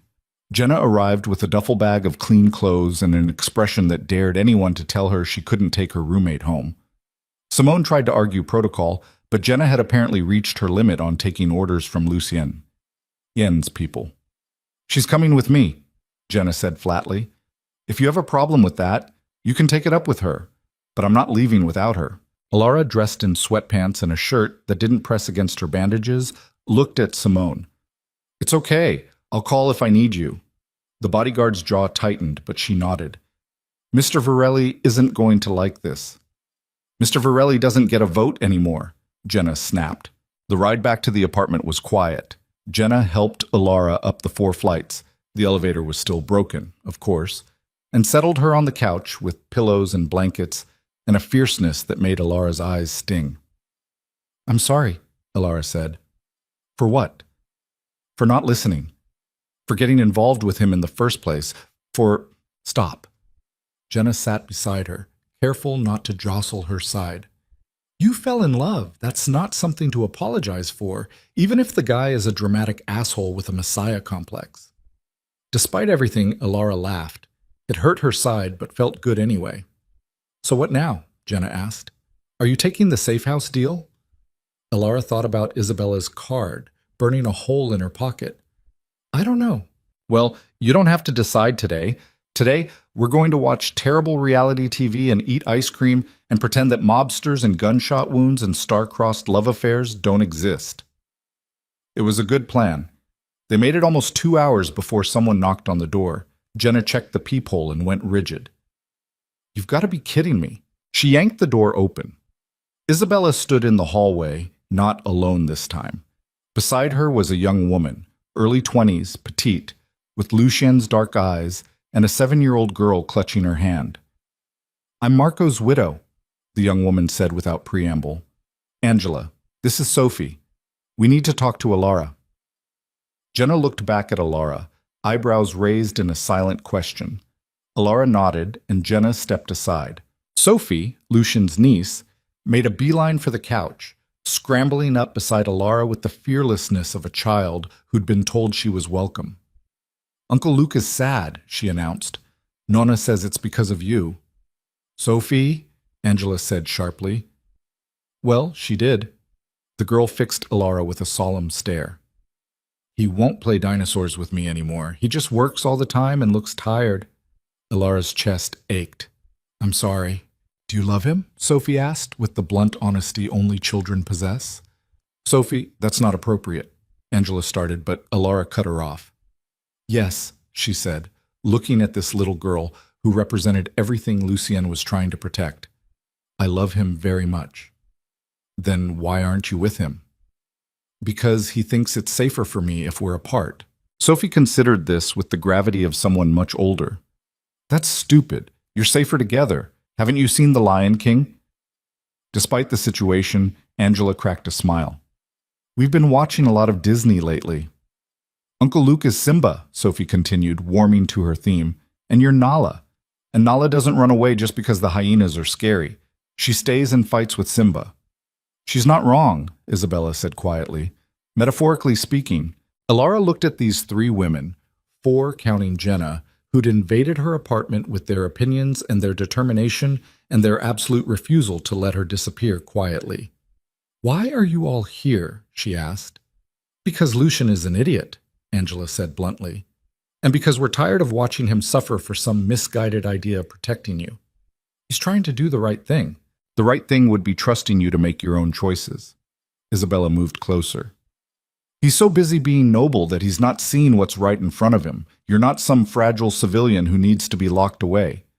You pushed him out of the way of a bullet. You survived a kidnapping and a gunshot wound, and you're still here, still fighting. You're stronger than he gives you credit for. I'm a nursing student with $40,000 in debt and a thrift store wardrobe, Alara said. I don't know how to fight mobsters. Then we teach you. Angela's voice was steel. I grew up in this world. I know how it works, the power plays, the alliances, the ways to protect yourself without Lucien hovering over you like a bodyguard. And I know the old guard, Isabella added, the people who remember when Lucien's father ran things, who might be convinced to support Lucien's transition to legitimacy if presented with the right incentives. And I know about dinosaurs, Sophie chimed in case that helps. Alara couldn't help it. She laughed, then winced as pain lanced through her side. but the laughter felt like life returning to dead tissue. "What exactly are you proposing?" she asked. "That you stop letting my son make decisions for you," Isabella said.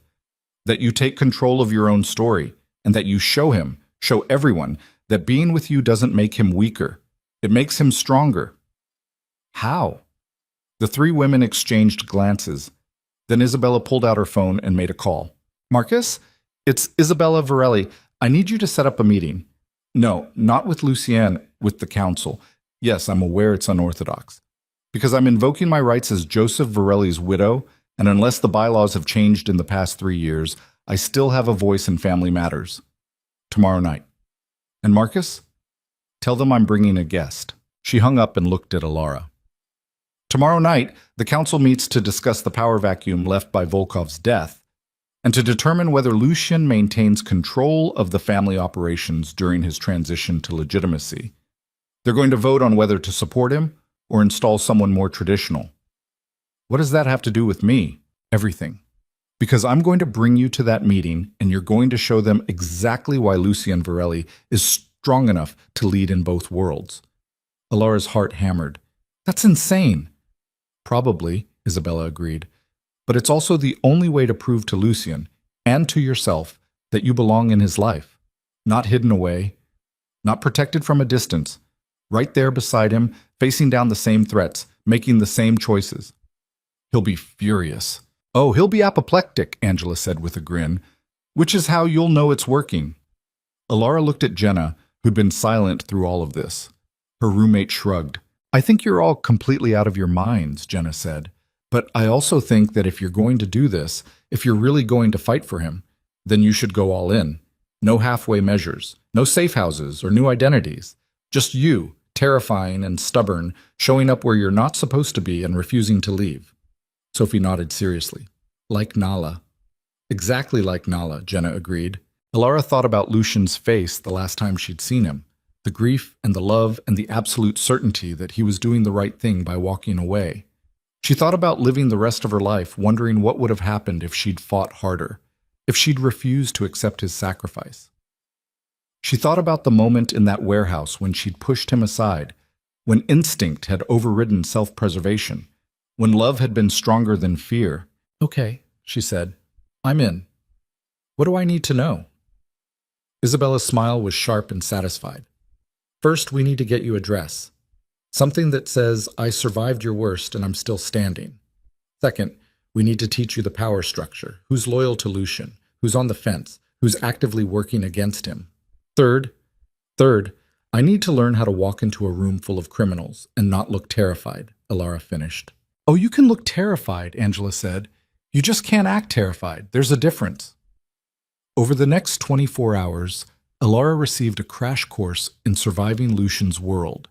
Isabella taught her names and faces, explained alliances and grudges that went back decades. Angela showed her how to read a room, how to spot threats, how to carry herself with the kind of confidence that made people think twice about underestimating you. Sophie, for her part, insisted that Alara practice her brave face in the mirror and declared that she looked very fierce, like a T-Rex. Jenna watched it all with growing alarm and grudging respect. "You know this is absolutely crazy, right?" she said while helping Alara into the dress Isabella had procured. Black, elegant, expensive enough to be armor.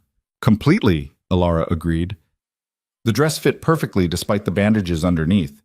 Isabella had impeccable taste and apparently accurate measurements. "And you're still going to do it?" "I am." "Because you love him."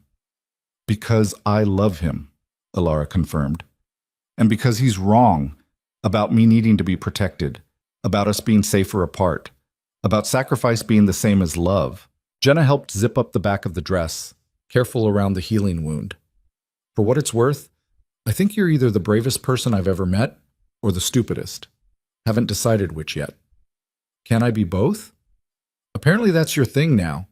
Jenna stepped back to survey her work. "You look dangerous." "Good." Alara met her own eyes in the mirror. The woman staring back looked nothing like the broke nursing student who'd stumbled into a penthouse party 2 weeks ago. This woman had been shot and survived, had been kidnapped and escaped, had loved and lost and decided to fight anyway. This woman was done being protected. The car arrived at 7. Not the black sedan she'd expected, but a sleek town car with tinted windows and a driver who had the same alert posture as Simone. Isabella sat in the back, dressed in midnight blue, looking every inch the widow of a crime boss. "Ready?" she asked as Alara slid in beside her. "No, but I'm doing it anyway." Isabella's smile was proud. "That's the spirit." The drive to the meeting took them deep into Brooklyn, to a restaurant that looked innocuous from the outside but had the kind of discreet security that spoke to its real purpose. Men in dark suits flanked the entrance, their eyes tracking the car as it pulled up. Alara's heart hammered against her ribs. The painkillers she'd taken before leaving were already wearing off, and her side throbbed with each breath.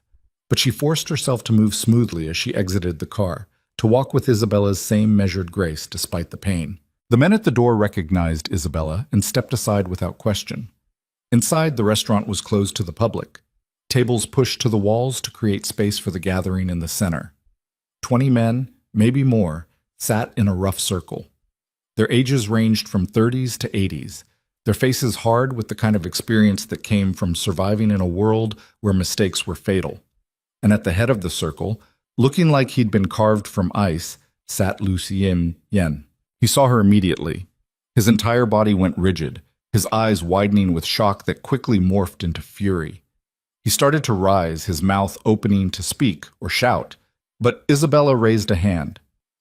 "Gentlemen," she said, her voice carrying across the room with the authority of someone who'd commanded attention in spaces like this for decades. "Thank you for allowing me to speak tonight. As Joseph Varelli's widow, I invoke my right to address this council on matters of family business." An older man with silver hair and scars on his knuckles nodded. "You have the floor, Isabella." "I'm here to discuss my son's leadership." Isabella's hand settled on Ilara's shoulder, a gesture of both support and presentation.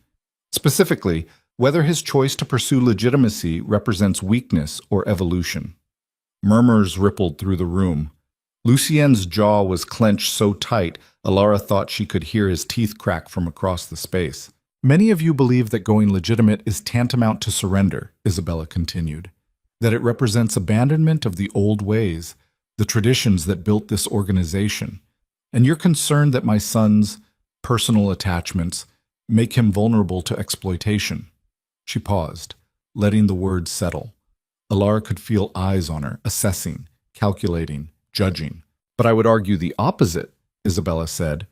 "Lucien's transition to legitimacy isn't weakness, it's strategic evolution, and his relationship with Ilara Quinn isn't a liability. It's proof that he has something worth protecting, something worth building toward." "With all due respect, Isabella," another man said, his accent thick with Brooklyn roots, "that girl got kidnapped by Volkov and nearly got your son killed. How is that strength?"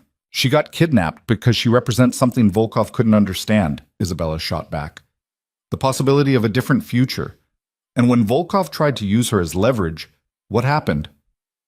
Silence. "My son went to war," Isabella continued, not recklessly, not emotionally, but with precision and planning and the kind of calculated violence that reminded everyone in this city exactly who he is.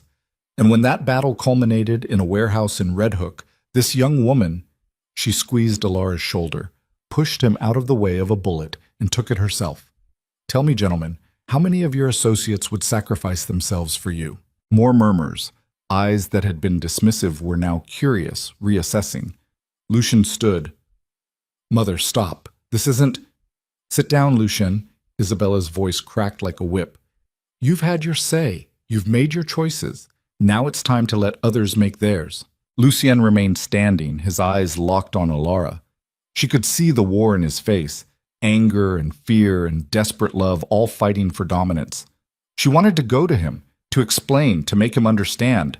But Isabella's grip on her shoulder was firm, keeping her in place. "I didn't bring Ilara here to be examined like a specimen," Isabella said.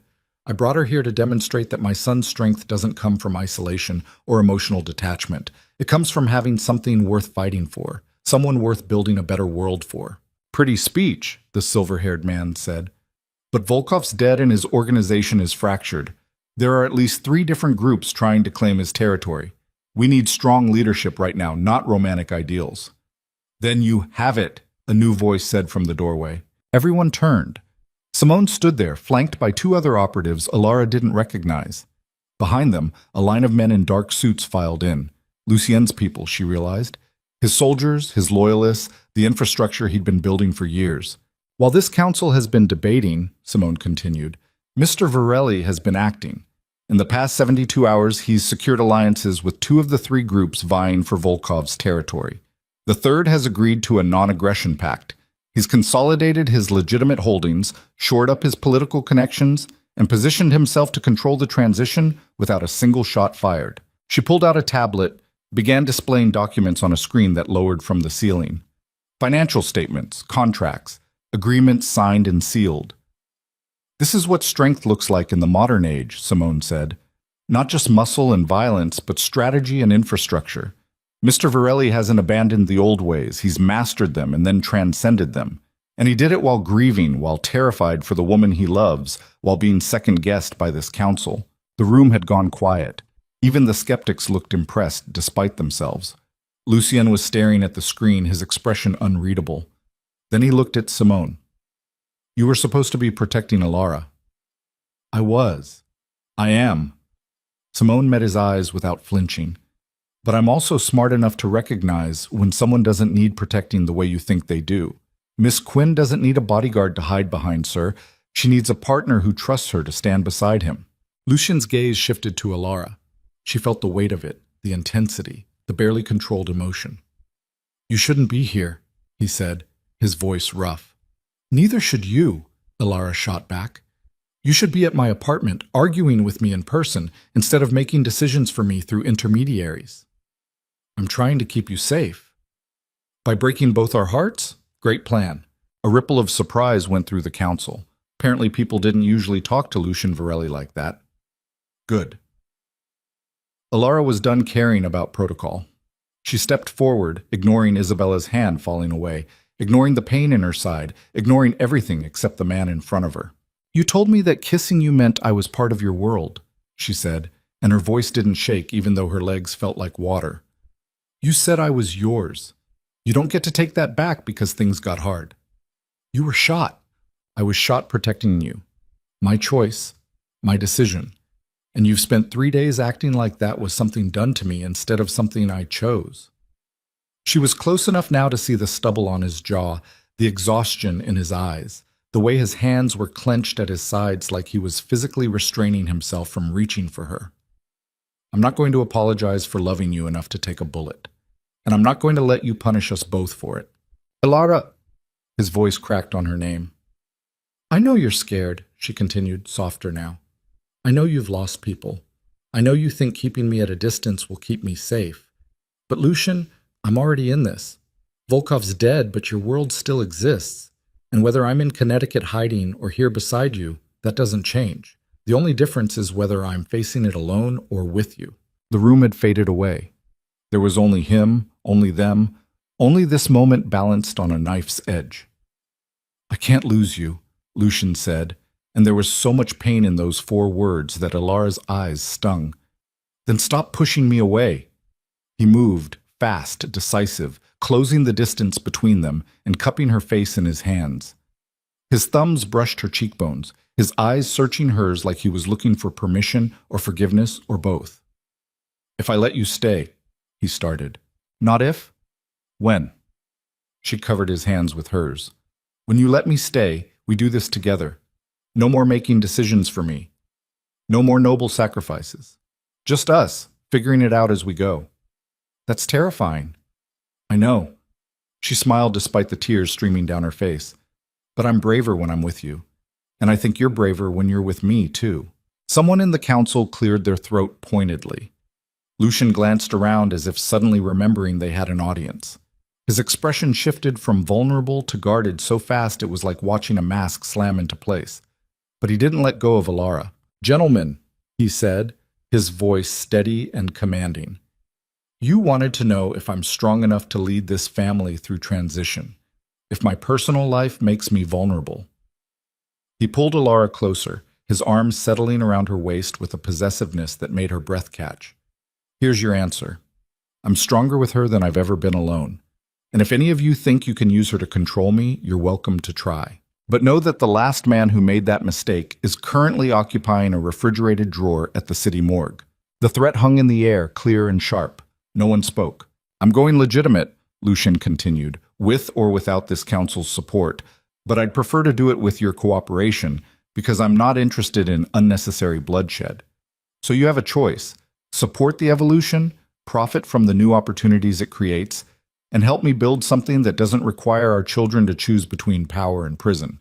Or fight me and discover exactly how much of my father's son I can be when motivated. The silver-haired man studied Lucian for a long moment, then looked at Alara. You understand what you're signing up for, girl? This life, it doesn't have exits. Once you're in, you're in. I understand, Alara said, and she did. Finally, completely, she understood. He nodded slowly. Then I vote to support Lucien's transition. With conditions. Name them, Lucien said. Atsen. You maintain the family's core interests. You don't leave anyone vulnerable during the shift. And you prove that going legitimate doesn't mean going soft. Agreed. Lucien's grip on Alara tightened slightly. Anyone else? One by one, the council members voiced their support. Some grudging, some enthusiastic, all calculated. By the time the votes were counted, Lucien had his mandate. Isabella was smiling. Angela, who'd slipped in during the vote, looked proud. Even Simone seemed satisfied. But Lucien's expression was unreadable as the meeting dissolved, as council members began filing out, as the room slowly emptied. He kept his arm around Alara the entire time, like he was afraid she might disappear if he let go. When they were finally alone, just them, Isabella, Angela, and Simone, he turned to face her fully. You could have died, he said. Coming here, pushing this, forcing a confrontation. If the council had voted against me, if someone had decided you were a threat, but they didn't. But they could have. His hands framed her face again, gentler this time. You're going to give me a heart attack. Good, then we'll be even. He laughed, broken and exhausted and somehow hopeful. You're impossible. You love me anyway. I do. The words were a surrender and a promise. God help me. I do. Then he was kissing her, and it tasted like tears and relief, and the beginning of something that might actually last. Alara kissed him back, ignoring the pain in her side, ignoring the audience, ignoring everything except the fact that she'd fought and won, and he was here, solid and real and hers. When they finally broke apart, both breathing hard, Lucian rested his forehead against hers. I'm sorry, he said quietly, for walking away, for trying to make your choices for you, for being a dramatic idiot, as I believe Jenna called me. She's not wrong, Alara said, but I forgive you anyway. Just like that? No, you're going to have to earn it. She pulled back enough to meet his eyes. Starting with never trying to send me away again. Deal. He kissed her again, softer this time, though I reserve the right to worry about you excessively. I can live with that. Isabella approached, her expression warm. I'm proud of you both. This was brave and stupid and absolutely necessary. Learn from the best, Alara said. Yes, you did. Isabella squeezed her hand. Welcome to the family, dear. Officially, this time. Angela joined them, Sophie still attached to her hand. The little girl looked at Lucian seriously. You're being like Simba now, she announced, fighting for your pride. I guess I am, Lucian agreed, scooping her up with the ease of long practice. Did you plan all this? Nope. That was Nona and Aunt Angela and Alara. I just provided moral support and dinosaur facts. The dinosaur facts were crucial, Alara said gravely. Sophie beamed. They left the restaurant together, a strange, fractured family bound by love and violence and the stubborn refusal to give up on each other. Outside, the Brooklyn night was cold and clear, stars somehow visible despite the city's light pollution. Lucian kept Alara close as they walked to the car. She could feel the tension in him, the fear not quite buried, the knowledge that this wasn't over. The council's vote had bought them time and support, but the threats remained. Other families, other players, the constant pressure of living in both worlds at once. But they'd face it together. What happens now? She asked as they settled into the back of the town car. Lucien was quiet for a moment, his thumb tracing patterns on the back of her hand. Now we build something real. something that lasts. I finish transitioning the business. You finish nursing school. We figure out how to merge our worlds without destroying each other in the process. That sounds hard. It will be. He turned to look at her, and his eyes were clear and certain. But I'm done pretending I can do this alone. Done thinking that strength means isolation. If you're willing to fight beside me, I am, Alara said, for however long it takes. Then we fight. He kissed her temple, gentle and reverent. Together. The car pulled away from the curb, carrying them into the uncertain future. Behind them, the restaurant faded into the night. Ahead, the city sprawled in all its chaotic, dangerous, beautiful complexity. And somewhere in that city, in the shadows between legitimate business and criminal empire, enemies were already plotting their next move. But for the first time since that night in the penthouse, Alara wasn't afraid. She was ready. The threat came 3 weeks later on a Tuesday morning that started like any other. Alara was at clinical rotation, checking vitals on a post-op patient when her phone buzzed with a text from Lucien. She almost ignored it. He knew she couldn't check messages during rounds. But something made her glance at the screen. Get to safety. Now. Simone is 2 minutes out. Her blood turned to ice. She excused herself from the patient's room, her hands already shaking as she typed back. What's happening? The response was immediate. Volkov's brother. Didn't know he existed until today. He's coming for you. Alara's stomach dropped. She thought of Volkov in that warehouse, the way Lucien had put 3 bullets in him. Thought about the smug certainty that it was over, that they'd won. But violence had a way of echoing, of rippling outward long after the initial impact. She was halfway to the exit when Simone appeared, moving fast, her face grim. We need to go, the bodyguard said. Now. What about the other patients? I can't just... Miss Quinn, I need you to trust me. We need to leave this building immediately. Simone's hand settled on her arm, firm but not painful. Please. The elevator ride down felt endless. Simone positioned herself between Alara and the doors, one hand inside her jacket where her weapon was holstered. When the doors opened to the lobby, she scanned the space with the precision of someone expecting an ambush. The lobby was crowded. Visitors, patients in wheelchairs, medical staff rushing between departments. Normal hospital chaos. But Simone's tension didn't ease. They made it to the exit. The black sedan was idling at the curb, driver already behind the wheel. Simone opened the rear door, practically pushing Alara inside. The explosion came as Simone was sliding in beside her, not the car. Somewhere behind them. The hospital entrance erupted in fire and smoke and screaming. The force of it rocked their sedan, shattering the rear window. Alara felt glass rain down on her, felt the heat even through the layers of metal and distance. Drive, Simone shouted. Go, go, go. The sedan peeled away from the curb, tires screaming. Through the shattered rear window, Alara could see the hospital entrance, a smoking crater where the automatic doors had been. People were running, screaming. Someone was on fire. Oh my God, Alara whispered. Patricia, the patients, all those people. I know. Simone was on her phone, barking orders. We need a secure location. Varelli Estate. Full lockdown protocol. Alara couldn't look away from the receding hospital. The place where she'd worked, where she'd learned to save lives, where just minutes ago she'd been checking Mrs. Chen's blood pressure. Now it was chaos and smoke and bodies. This is my fault, she said numbly. No. Simone's voice was sharp. This is the fault of whoever planted that bomb. Not you. But Alara knew better. The bomb had been meant for her. Would have killed her if Simone had been 30 seconds slower. Instead, it had killed. How many? 10 people?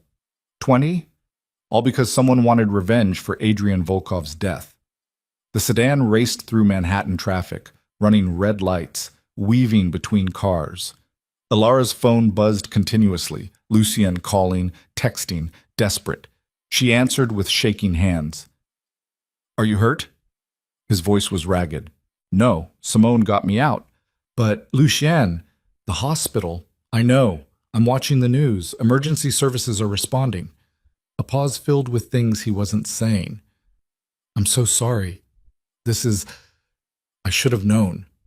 Should have been more careful. You didn't know he had a brother? I should have. The self-recrimination in his voice was brutal. I should have checked, should have made sure. Instead, I got complacent, thought killing Volkov was enough. And now, His voice broke. Alara heard someone talking in the background, urgent and low. I have to go, Lucian said. Simone's taking you to the estate. Stay there. Don't leave for any reason. I'll come as soon as I can. Lucien, I love you. Stay safe. He hung up. The Varelli estate was in Westchester, tucked behind gates and walls and enough security to protect a head of state. Alara had never been here. Lucien had always come to her, meeting on her territory, keeping this part of his life separate. But now the gates swung open for their sedan, and she got her first look at the house where he'd grown up. It was massive, stone and glass and old money, the kind of place that had seen generations of Varellis make their fortunes and their mistakes. Gardens sprawled in all directions despite the late autumn chill. Somewhere in the distance, she could hear water, a fountain or a pond. Isabella met them at the door, her face pale. Thank God you're safe. The hospital, Alara started. 14 dead, 37 injured. Isabella's voice was hollow.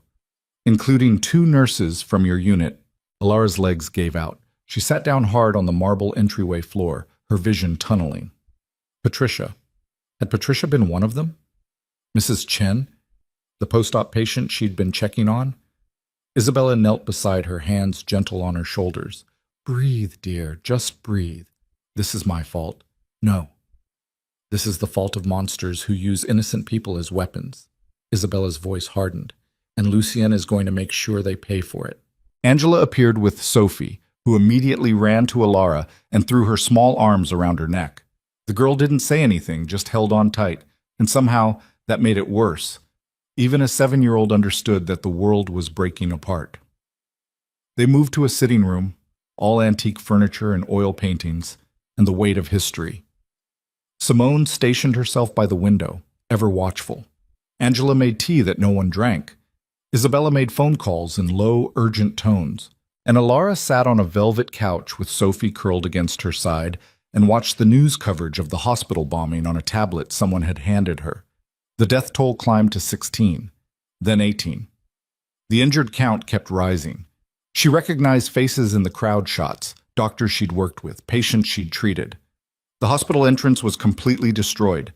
The ER was in chaos, overwhelmed with casualties from its own building. Her phone buzzed. Jenna. Are you okay? I just saw the news. Please tell me you weren't there. Alara typed back with numb fingers. I was there. I got out. I'm safe. Oh my God. Where are you? Lucian's family estate, Westchester. I'm coming to you. No, it's not safe. Stay away from me, Jenna. Everyone around me gets hurt. A long pause. Then, fuck that. I'm coming. Send me the address. Alara wanted to argue, wanted to protect her roommate from this nightmare, but she was so tired of arguing, so tired of pushing people away for their own good. She sent the address. The sun set. Darkness crept across the estate's grounds. Security lights flickered on, turning the gardens into something out of a Gothic novel. Simone reported that the perimeter was secure, that additional operatives had arrived, that no one was getting through without authorization. Lucien arrived just after 8, moving through the house like a storm barely contained. He found Alara in the sitting room, still on the couch, still watching the news. Sophie had fallen asleep against her shoulder. He took in the scene, his niece, his mother, Angela, the bodyguards, and Alara at the center of it all looking hollowed out and brittle. His expression cracked. I'm going to kill him, he said quietly. Dmitry Volkov. I'm going to find him, and I'm going to kill him slowly. That won't bring them back, Alara said. The people who died today, revenge won't bring them back. No, but it will make sure he can't kill anyone else. Isabella stood. Sophie needs to be in bed. Angela, help me. Angela nodded, gently extracting Sophie from Alara's side. The little girl mumbled in her sleep but didn't wake. They left, taking most of the security with them, leaving just Simone by the door. Lucian sat beside Alara, and the couch dipped under his weight. He didn't touch her, didn't reach for her hand, just sat there, close enough to feel his heat, but distant in every way that mattered. I can't do this anymore, Alara said. His head snapped toward her. What? I can't. Her voice broke. She forced it steady. 18 people died today because someone wanted to hurt you through me. 18 people who were just doing their jobs, just living their lives.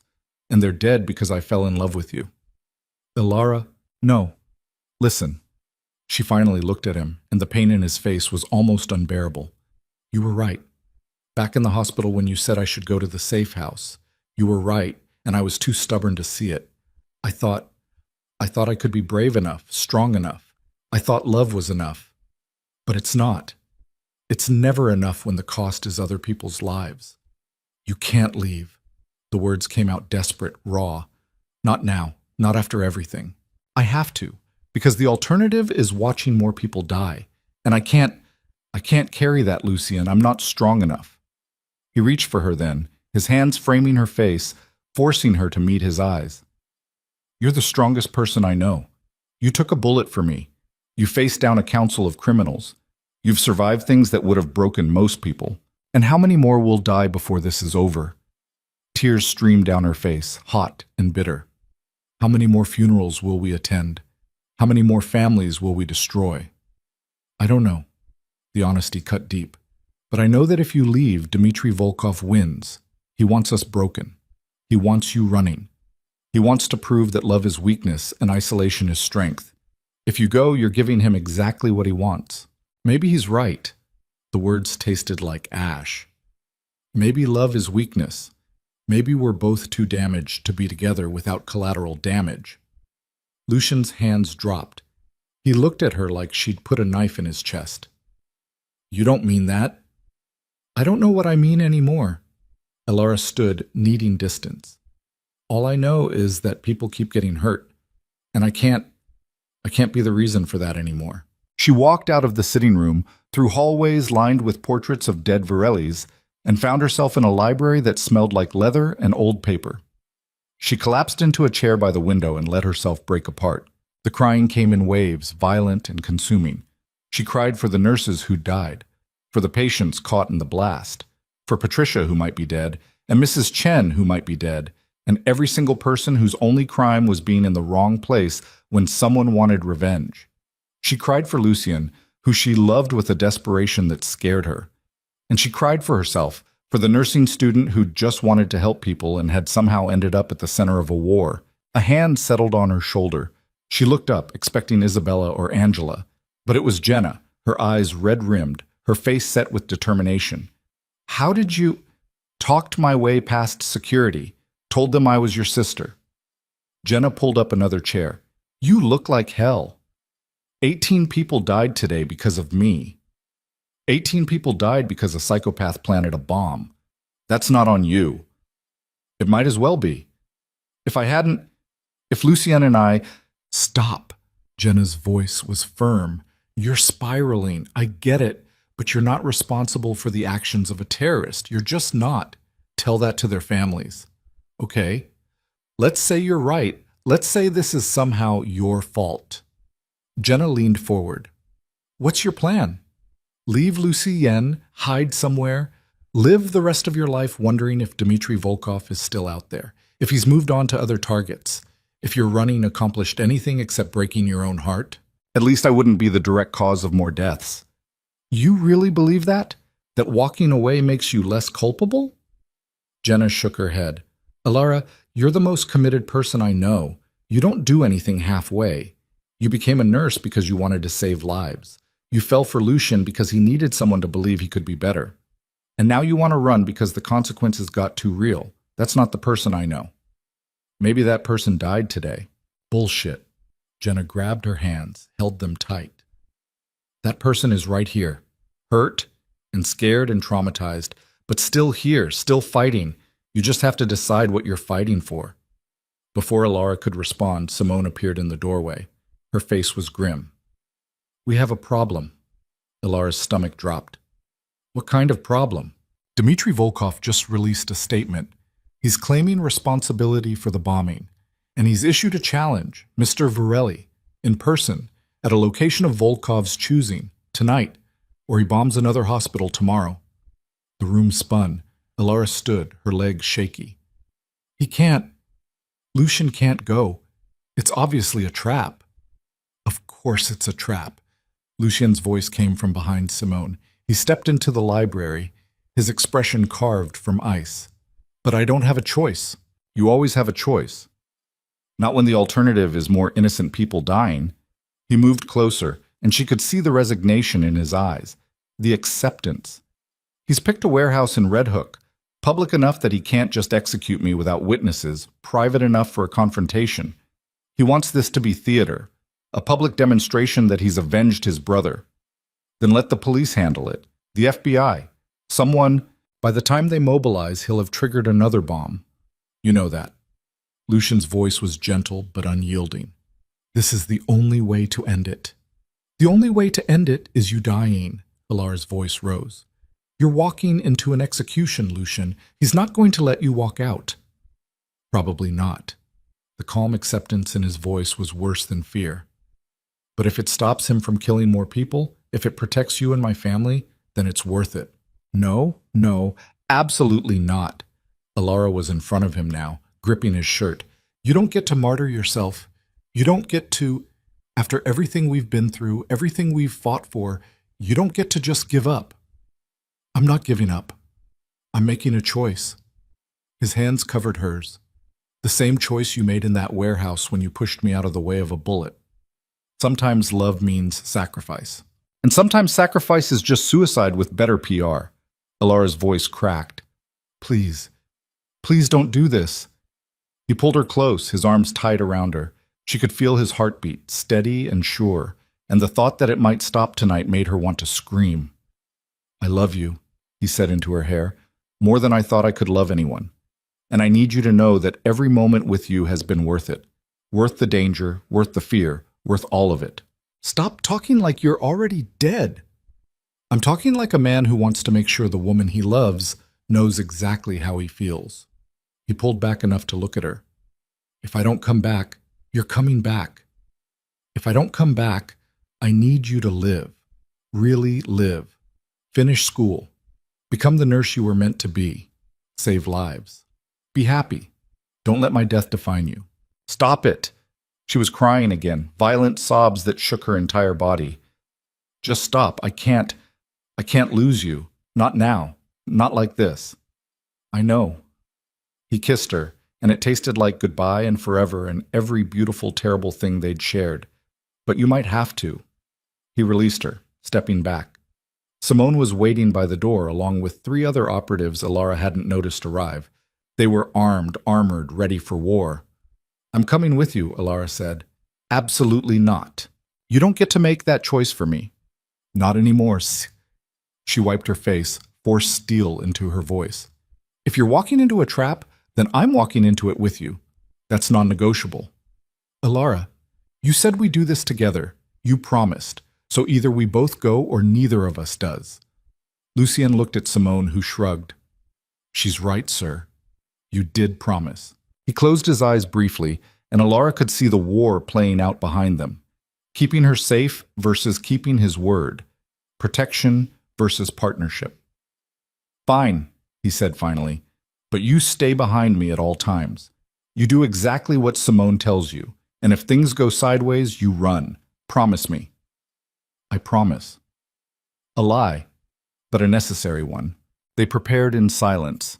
Simone produced a vest for Alara, lightweight Kevlar that hid under a jacket, showed her how to move, how to stay low, how to use cover. It was a crash course in surviving a firefight, delivered in 10 minutes by a woman who'd clearly done this before. Isabella appeared as they were heading out. She looked at her son with eyes full of fear and love and history. Don't do anything stupid, she said. Too late for that. Lucien embraced her. If this goes bad, it won't. But if it does, take care of Alara. She's family now. Isabella's eyes filled. I will. But you're coming back, do you hear me? You don't get to leave me without grandchildren. A ghost of a smile crossed Lucien's face. I'll do my best. They left in 3 vehicles, tactical, armored, the kind of thing you didn't drive unless you expected to be shot at. Alara rode with Lucien and Simone, the silence heavy. Through the tinted windows, she watched Westchester give way to the Bronx, then Manhattan, then Brooklyn. The city rushed past, oblivious to the small war about to unfold in its shadows. Red Hook at night was industrial and empty, the kind of neighborhood that cleared out after dark. The warehouse Dmitri had chosen was massive, rusted, sitting on the edge of the water. Lights blazed inside, visible through broken windows. The vehicles stopped a block away. Lucien's people deployed with military precision, some taking up positions on rooftops, others securing the perimeter. Simone handed Alara an earpiece. "Stay on comms," she said. "If I tell you to run, you run. No hesitation." Alara nodded, her heart hammering so hard she could feel it in her throat. Lucien checked his weapon, a sleek black handgun that looked almost gentle in his hands, and then met her eyes. "Last chance to stay in the car," he said. "Not happening." "Stubborn. You love it." "I do." He kissed her once, quick and fierce. "Let's end this." They approached the warehouse on foot. Lucien in front, Simone and two operatives flanking, Alara in the middle where they could protect her. Every footstep echoed. Every shadow looked like a threat. The warehouse door stood open, light spilling out. Lucien paused at the threshold, then stepped inside. The space was vast and empty except for a single figure standing in the center under a spotlight. Dmitri Volkov looked nothing like his brother, shorter, stockier, with a face that had seen too many fights and a smile that suggested he'd won most of them. "Lucien Varelli," he said, his accent thicker than Adrian's had been. "So nice of you to come, and you brought your pet nurse. How thoughtful." "Let's skip the posturing, Lucien." "You wanted me. Here I am. Let everyone else go." "But that's not how this works." Dmitri gestured, and figures emerged from the shadows. At least a dozen armed men surrounding them. "You killed my brother. You think I'm just going to let you walk away? Your brother tried to kidnap an innocent woman. He got what he deserved. He was teaching you a lesson about power, about consequences." Dmitri's smile widened. "But you didn't learn. You kept pushing, kept trying to go legitimate, kept pretending you could escape what you are. So now I teach the lesson Adrian couldn't finish." He pulled out a detonator, small, black, ominous. "There are bombs in 3 hospitals right now," Dmitri said. "Preset to go off at midnight. That gives you—" He checked his watch. 43 minutes to make a choice. You can try to stop me, try to fight your way out. But if I don't send the abort code by 11:59, those bombs detonate. Hundreds dead. Maybe thousands. Alara's blood turned to ice. "You're bluffing." "Am I?" Dmitri's eyes were cold, empty. "After today, do you really want to test that theory?" Lucien's hand tightened on his weapon. "What do you want?" What Adrian wanted, submission. You on your knees, acknowledging that this legitimacy fantasy is over, that you'll return to the old ways, pay reparations to my family, and accept your place in the hierarchy. Dmitri's voice hardened. "Or I push this button and watch the city burn." The warehouse was silent except for breathing and the distant sound of water lapping against the dock. Alara could see Lucien calculating, could see the war in his eyes. Submit and lose everything he'd worked for, or fight and risk mass casualties. "There's a third option," Simone said quietly in Alara's ear. "Get ready to move." Before Alara could ask what she meant, the lights went out. Chaos erupted. Gunfire, shouts, the sound of bodies hitting concrete. Simone grabbed Alara and dragged her behind a stack of crates. In the darkness, lit only by muzzle flashes, Alara caught glimpses. Lucien moving with lethal precision, taking down men twice his size. His operatives engaging Dmitri's people. Blood on the floor, spreading in the intermittent light. "Stay down," Simone hissed, her own weapon out, firing at shadows. Alara pressed herself against the crates, her hands over her ears, trying not to scream. This was insanity. This was war. This was... A body fell beside her. One of Dmitri's men, eyes open and unseen. Alara scrambled away, her breath coming in panicked gasps. Then she saw Dmitri. He was moving toward the exit, the detonator still clutched in his hand. If he escaped, if he triggered those bombs... Alara didn't think. She lunged. It wasn't graceful. She was a nursing student, not a soldier. But desperation gave her speed, and Dmitri didn't see her coming until she crashed into him, knocking him sideways. The detonator flew from his hand, skittering across the concrete. Dmitri recovered fast, his fist catching her in the ribs where the bullet wound had barely healed. Pain exploded through her side, white-hot and devastating.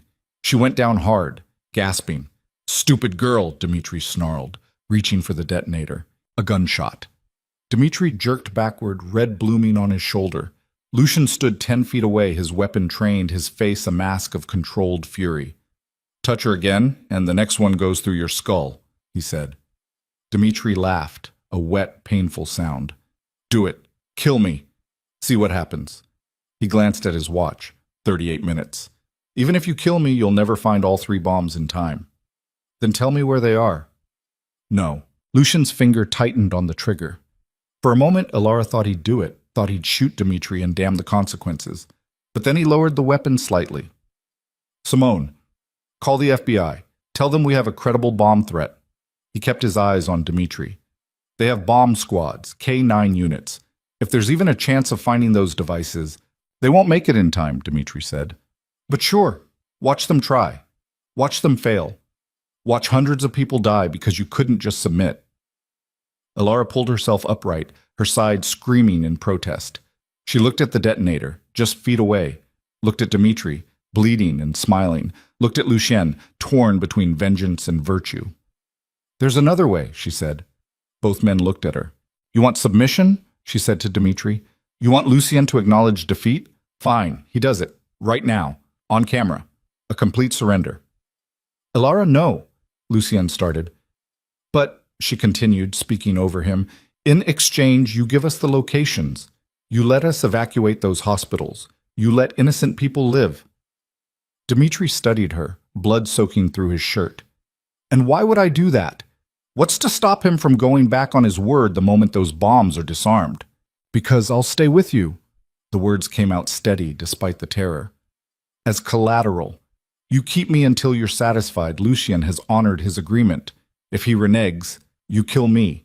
Slowly. On camera. Whatever you want. No. Lucien's voice was flat, final. Absolutely not. It's the only way to save those people, Ilara said, and you know it. I'm not trading your life for anyone's. You don't get to make that choice. She met his eyes, willing him to understand. These people, the patients, the nurses, the doctors, they're innocent. They don't deserve to die because of your pride or his revenge. So yes, you're going to submit, and yes, I'm going to stay with him. Because that's what love looks like. Sacrifice. She turned back to Dmitri. Do we have a deal? He looked at her for a long moment, his expression unreadable. Then he laughed, a genuine sound despite the pain. You're either the bravest woman I've ever met, or the stupidest. Both, Ilara said. Do we have a deal? Dmitri glanced at his watch. 36 minutes, clock's ticking. Deal or no deal? Fine, he nodded. But Lucien has to do more than just say words. He has to dismantle his legitimate operations, return to the old ways, publicly, completely, no half measures. Done, Lucien said before Ilara could respond. His voice was hollow. Just give me the locations. Dmitri smiled. Mount Sinai West, Lenox Hill, NYU Langone. The bombs are in the main electrical systems. You'll need the codes to disarm them. Codes? Simone demanded. Which I'll provide once Lucien makes his statement. Dmitri's eyes glittered with malice. And once the girl is secured as my guest. The next 20 minutes were a nightmare of coordination. Lucien's people scrambled to contact the FBI to get bomb squads deployed, to evacuate 3 massive hospitals without causing mass panic. Simone argued with Dmitri about the specifics of Ilara's stay, duration, conditions, safety guarantees. And Lucien stood frozen, watching it all unfold, looking like a man witnessing his own execution. Finally, with 30 minutes remaining, he pulled out his phone and set up a live video. His face appeared on screen, haggard, defeated, everything he'd tried not to be. My name is Lucien Varelli, he said, his voice flat. 3 years ago, I began a transition toward legitimacy. I believed I could escape the world my father built, could create something better. I was wrong. He paused, swallowing hard. Effective immediately, I'm ending all legitimate business ventures. I'm returning to traditional family operations. I'm acknowledging Dmitri Volkov's authority and paying reparations for the death of his brother Adrian. I'm submitting to the old ways. Each word looked like it cost him something vital. Alara watched, her heart breaking as he dismantled everything he'd worked for. This statement is legally binding, he continued. Witnessed and recorded. I'm done fighting. I'm done trying to be something I'm not. He looked directly into the camera, and Alara knew he was looking at her. I'm sorry, he said quietly, for everything. The video ended. Silence filled the warehouse. Then Dmitri, still bleeding but triumphant, rattled off 3 long sequences of numbers, disarming codes. Simone relayed them immediately to the FBI. The wait was agonizing. 15 minutes. 10. 5. At midnight minus 2 minutes, Simone's phone rang. She answered, listened, her expression shifting from tense to relieved. They got them, she said, but all 3 devices disarmed. No casualties. The breath Alara had been holding rushed out. Relief made her dizzy, but Dmitri was already moving, grabbing her arm with his good hand. A deal's a deal. She comes with me. Lucien raised his weapon. Like hell she does. You gave your word. Dmitri's grip tightened. On camera, legally binding, or was that just another lie? I gave my word I'd submit. I never agreed to let you take her. It was implied. Implied isn't agreed. Lucien's voice dropped to something dangerous. And here's what's actually going to happen.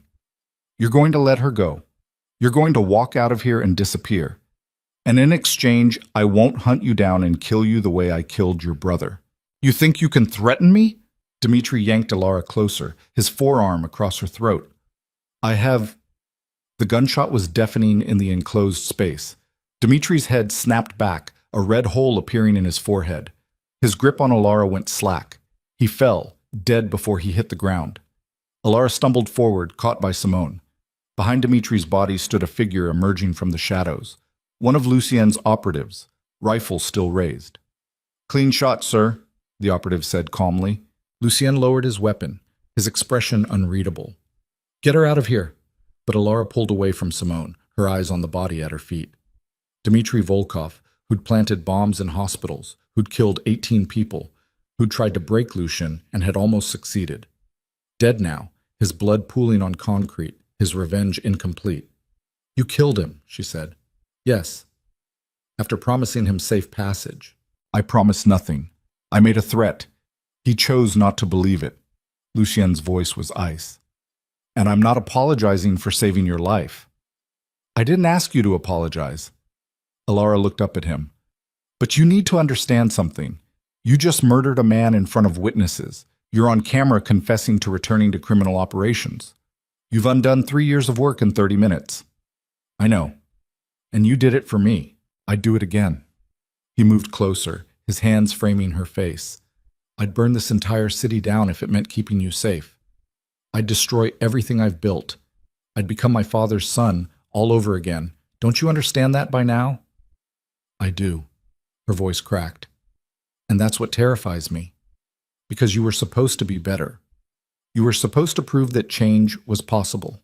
I did prove it for 3 years. His thumbs brushed her cheekbones. But when it came down to a choice between legitimacy and you, there was no contest. There was never going to be a contest.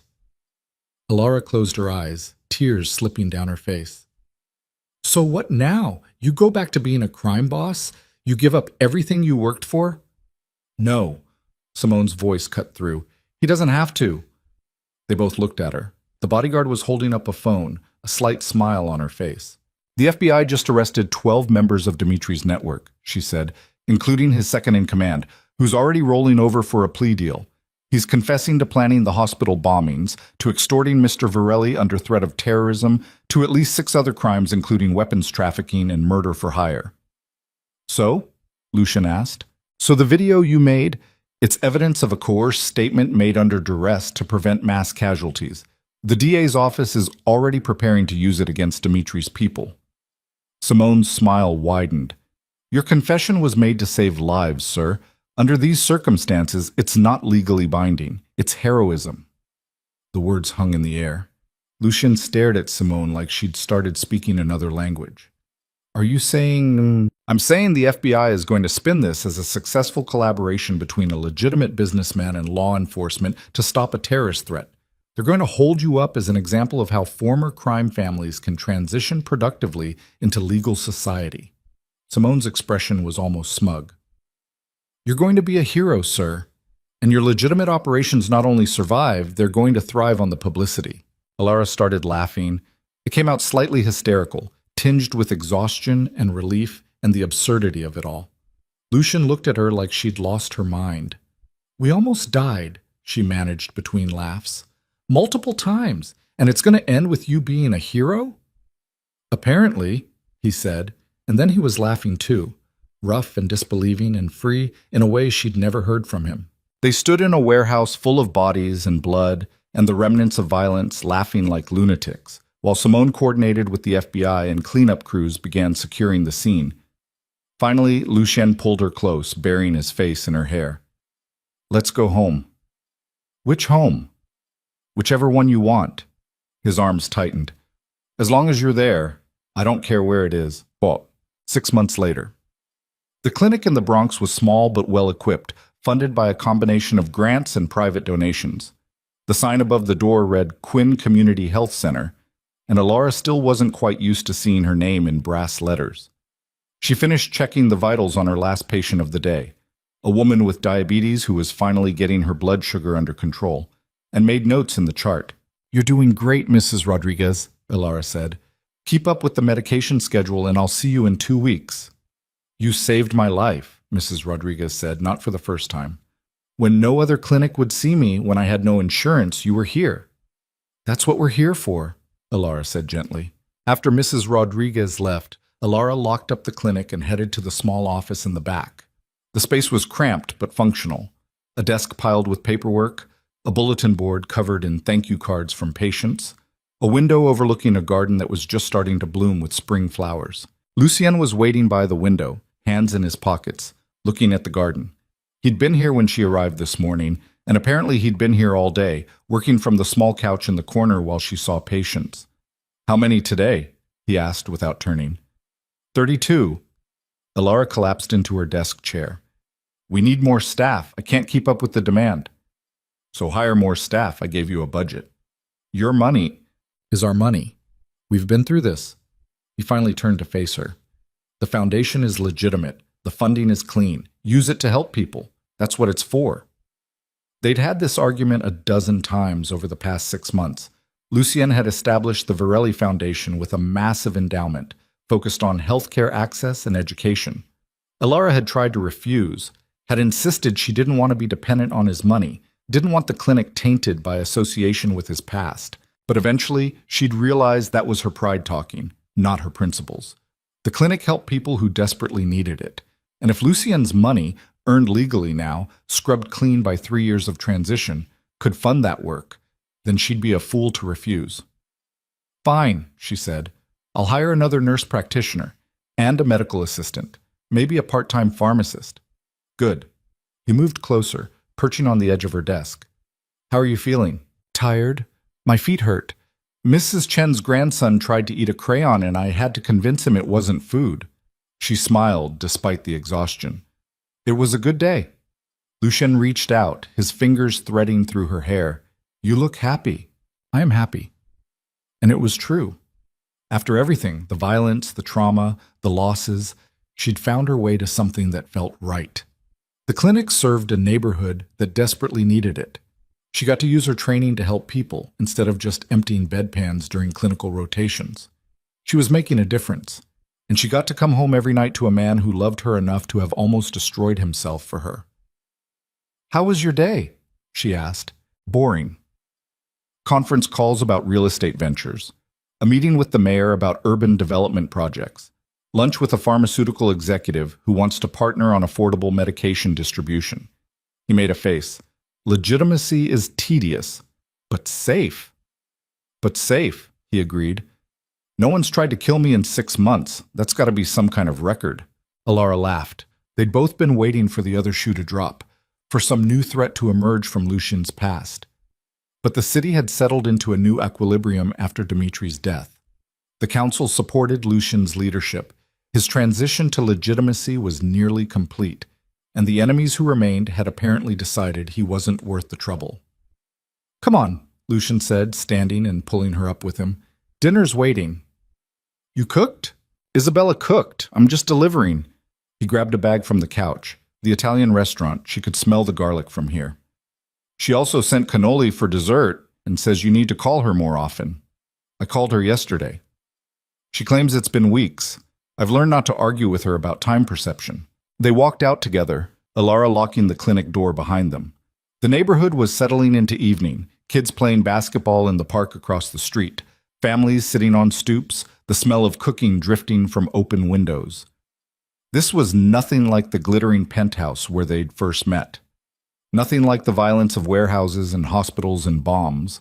This was normal, ordinary, the kind of life Alara had thought she'd lost forever. Lucien's car was parked at the curb, not the armored sedan, just a regular vehicle that didn't scream wealth or danger. Simone sat in the driver's seat because some habits died hard and Lucien still insisted on security, even if it was minimal. "Evening, Miss Quinn," Simone said as they got in. "Simone, I've told you to call me Alara. And I've told you that I'm professionally incapable of that level of informality, ma'am." Alara gave up. 6 months of trying hadn't changed Simone's mind. She doubted 6 years would either. The drive to their apartment took them through Brooklyn, past neighborhoods in various stages of gentrification. They'd chosen this place together, not in Lucien's world or Alara's, but somewhere in between. A renovated brownstone with enough security to satisfy Lucien and enough character to satisfy Alara.